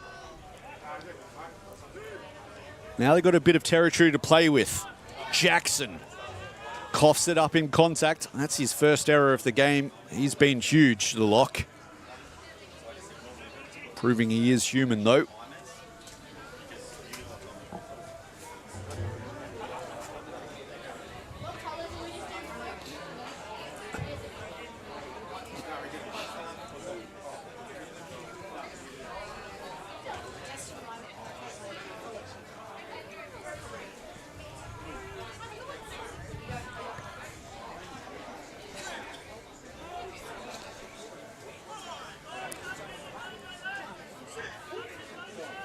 So, big short side to work with if they want to use it. Langdon waits there, and that's where they go. Maxwell, though, tries to keep it ball in hand. Gets them over the A-line as Angus Burns getting busy in the middle. Curry with the counter-rucking. Does a good job. Just spoils things a little bit. Sends Callum Clarkin on a bit of a pilgrimage into the mud.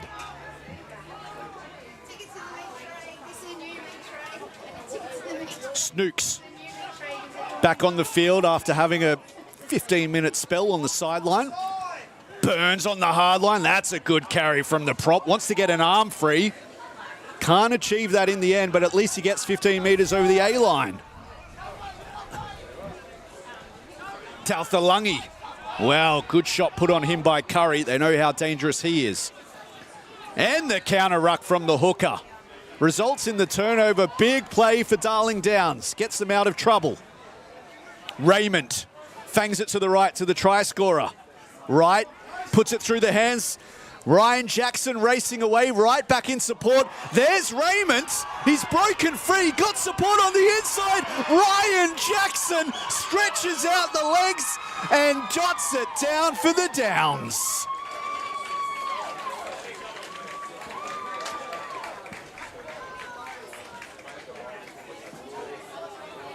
Well, Lukey Morris has had a hand now in the last 2 tries. Big breakout plays from well inside their own half. Against the run of play as well, it must be said.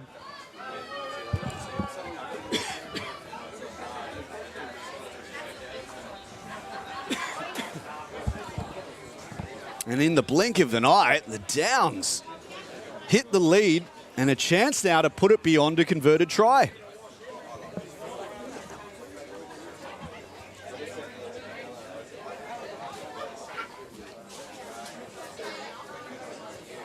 Conversion is good.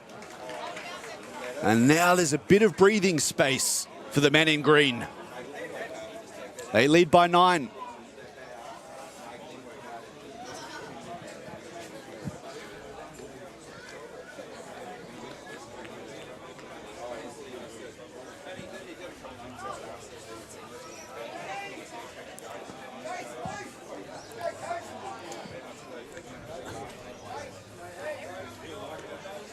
Leather goes long.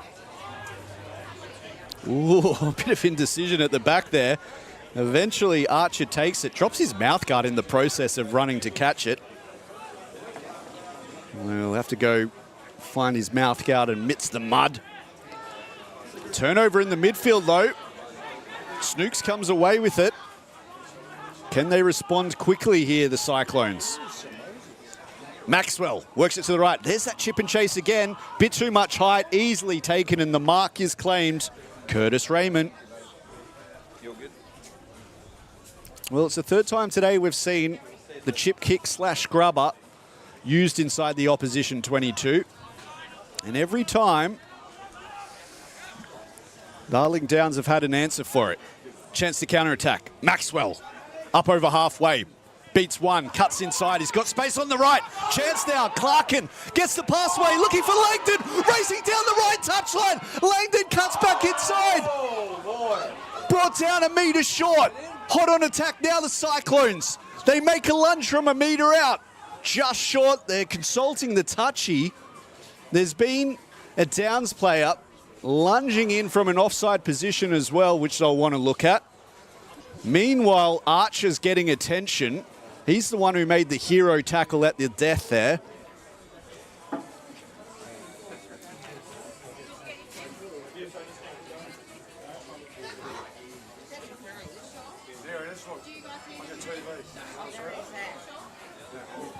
And a long chat being had here by Dan Bolton with his assistant referee. Plenty to unpack from that line break. Not just the try, but perhaps an infringement in the process as well.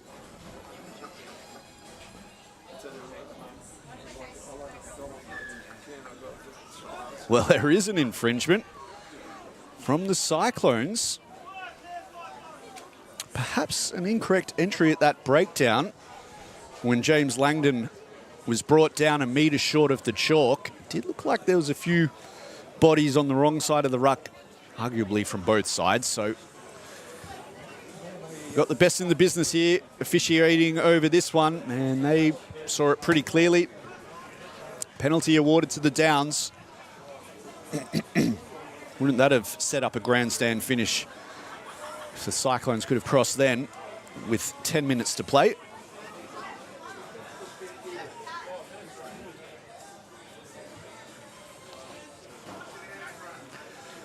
So Curry looks for his man in the middle, finds it. Jackson claims it. They try to create a bit of momentum. That's a tough carry straight at Manny Snooks, who gets the shot on. McIntyre tries to clear it. It's come off a defender, so everyone's on side here. Langdon wrapped up really quickly. They try to pile into that breakdown. Jackson's all over it. Yeah, but illegally so.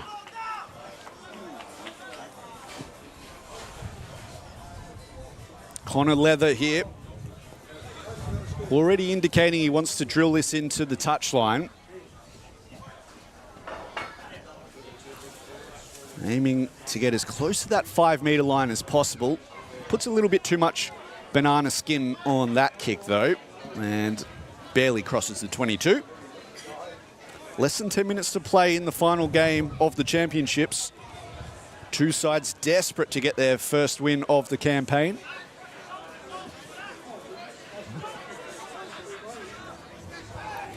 Paco Oporo. A little bit of uncertainty there about the line-out call, so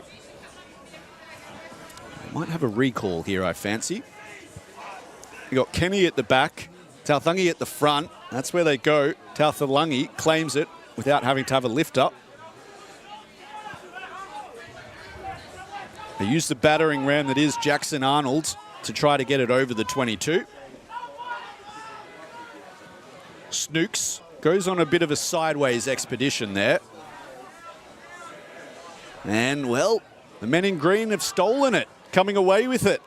Thomas Crowley. In the pocket again sits McIntyre. This time, he hooks it away a little bit quicker. The outcome's the same, though. It'll be a line out 20 metres out from their own line.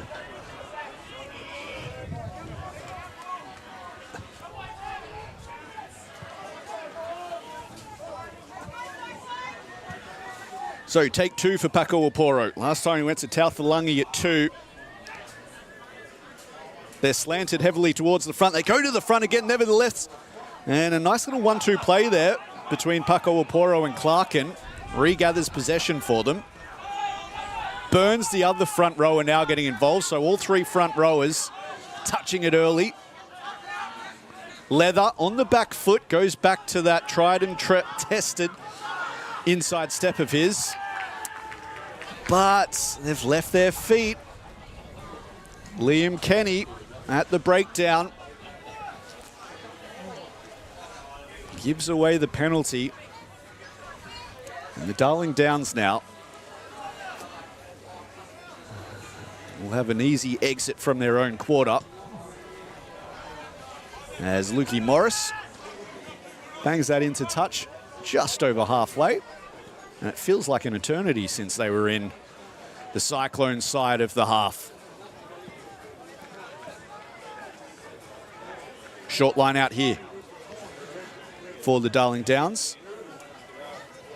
McIntyre catches it on the back foot. Wasn't easy for Hamish Brown to clean up. Does a good job nevertheless. Curry comes around the corner. They cut him out. McIntyre puts the grubber kick towards the touchline. And clever football.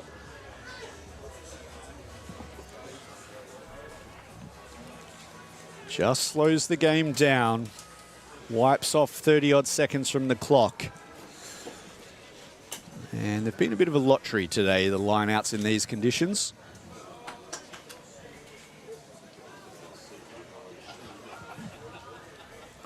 Kenny gets his mid on it. Cyclones come away with it. Coming in the middle.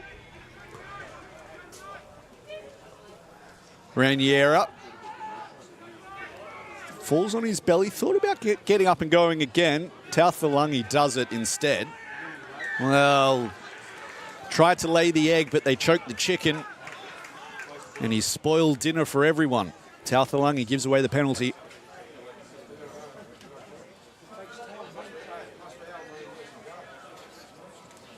And they point to the posts. Well, a little bit of karma. There was a bit of talk pre-game whether or not we were going to see any penalty goals attempted today. Being it's, well, I don't want to say dead rubber. That's a bit unfair to both sides. The championship itself is out of grasp. Congratulations once again to the Sunny Coast, who are the Open Men's Champions of 2025. It just effectively meant that this game was for the silver medal, but as it's a representative fixture and not a regular competition, I think a few people thought there might be a bit more of an attacking mindset. Cyclones set the tone in the first half when they attempted a penalty, courtesy of Connor Leather. And now the Downs with the chance to even the ledger on the penalty goal front. Lukey Morris kicks it true. 3 more points to the Darling Downs. And a molehill becomes a mountain for the Cyclones now.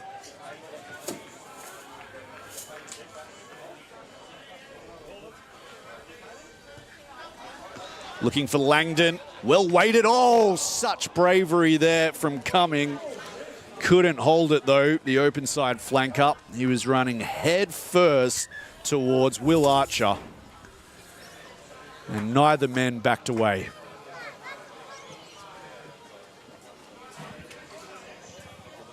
Hamish Brown just cramping up a little bit in back play. He's getting attended to. As the sun sets here on the Gold Coast. Opportune time to thank Surfers Paradise Rugby Club, who always do a fantastic event here in hosting. To Don Jolly and the team. Wonderful hosts. It's been a tough ask in tricky conditions, but I count 20-odd volunteers who have been here Friday, Saturday, Sunday, helping out in any way they can. All 3 associations who have been represented here this long weekend. Well, Hamish Brown hobbles to the side of the field. The big rig doesn't look like he'll see out the closing minutes of this match. We hope he's okay.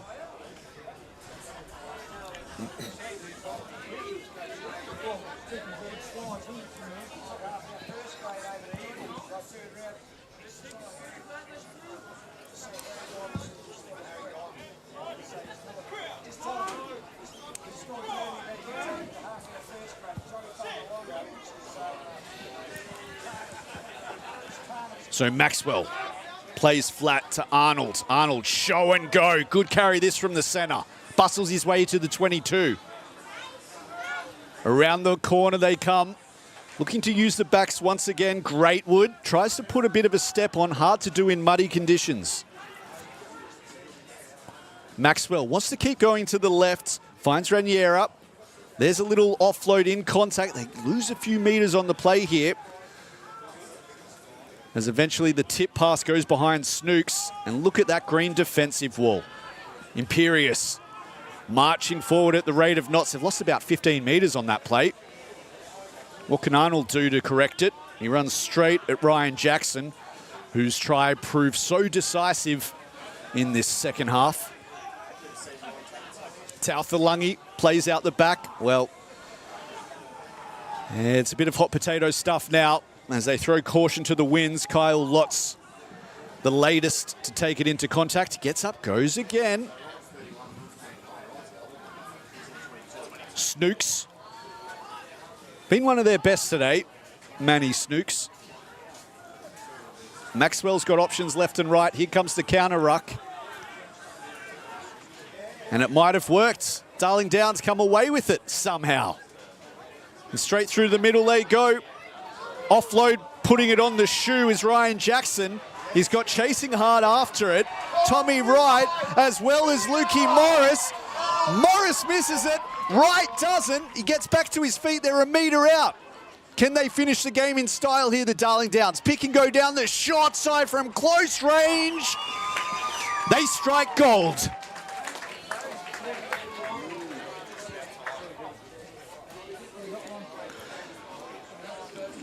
Well, Tommy Wright and Lukey Morris both had opportunities on the kick chase there to regather and score themselves. It mattered little because from the ensuing breakdown, they were able to get numbers in the area and the power pick and go from a metre out. Too good. Great try by Downs and a great afternoon of rugby.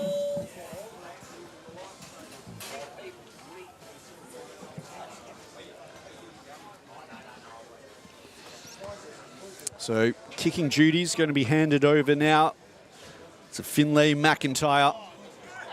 Lukey Morris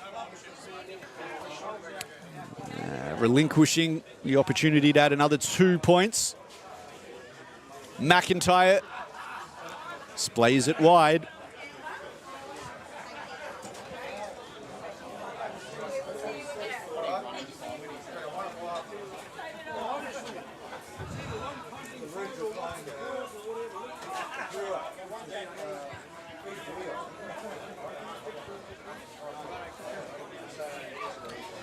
So Leather puts this one a little bit shorter. It's contestable. Cummings batters it back like a volleyball player.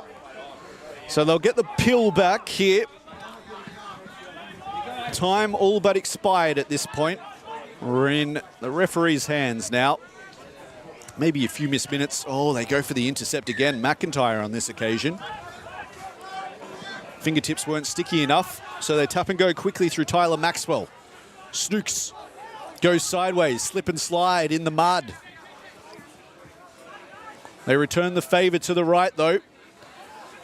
Just trying to create a little bit of space against the slow defenders on the short side. Flat-footed, Tauthalangi. Gosh, isn't he a weapon today? Somehow turns it into a positive, though. Out the back they play. Greatwood puts it through the hands. Stevens, the chip and chase didn't work on this occasion.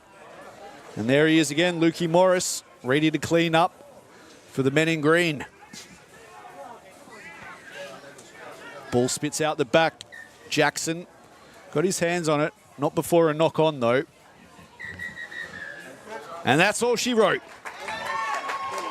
As the curtains close on another South Queensland championship. The Sunny Coast may well be the winners of the men's competition in 2025, but in the final game is the Darling Downs, who are victorious over the Gold Coast Cyclones, prevailing 27 points to 10.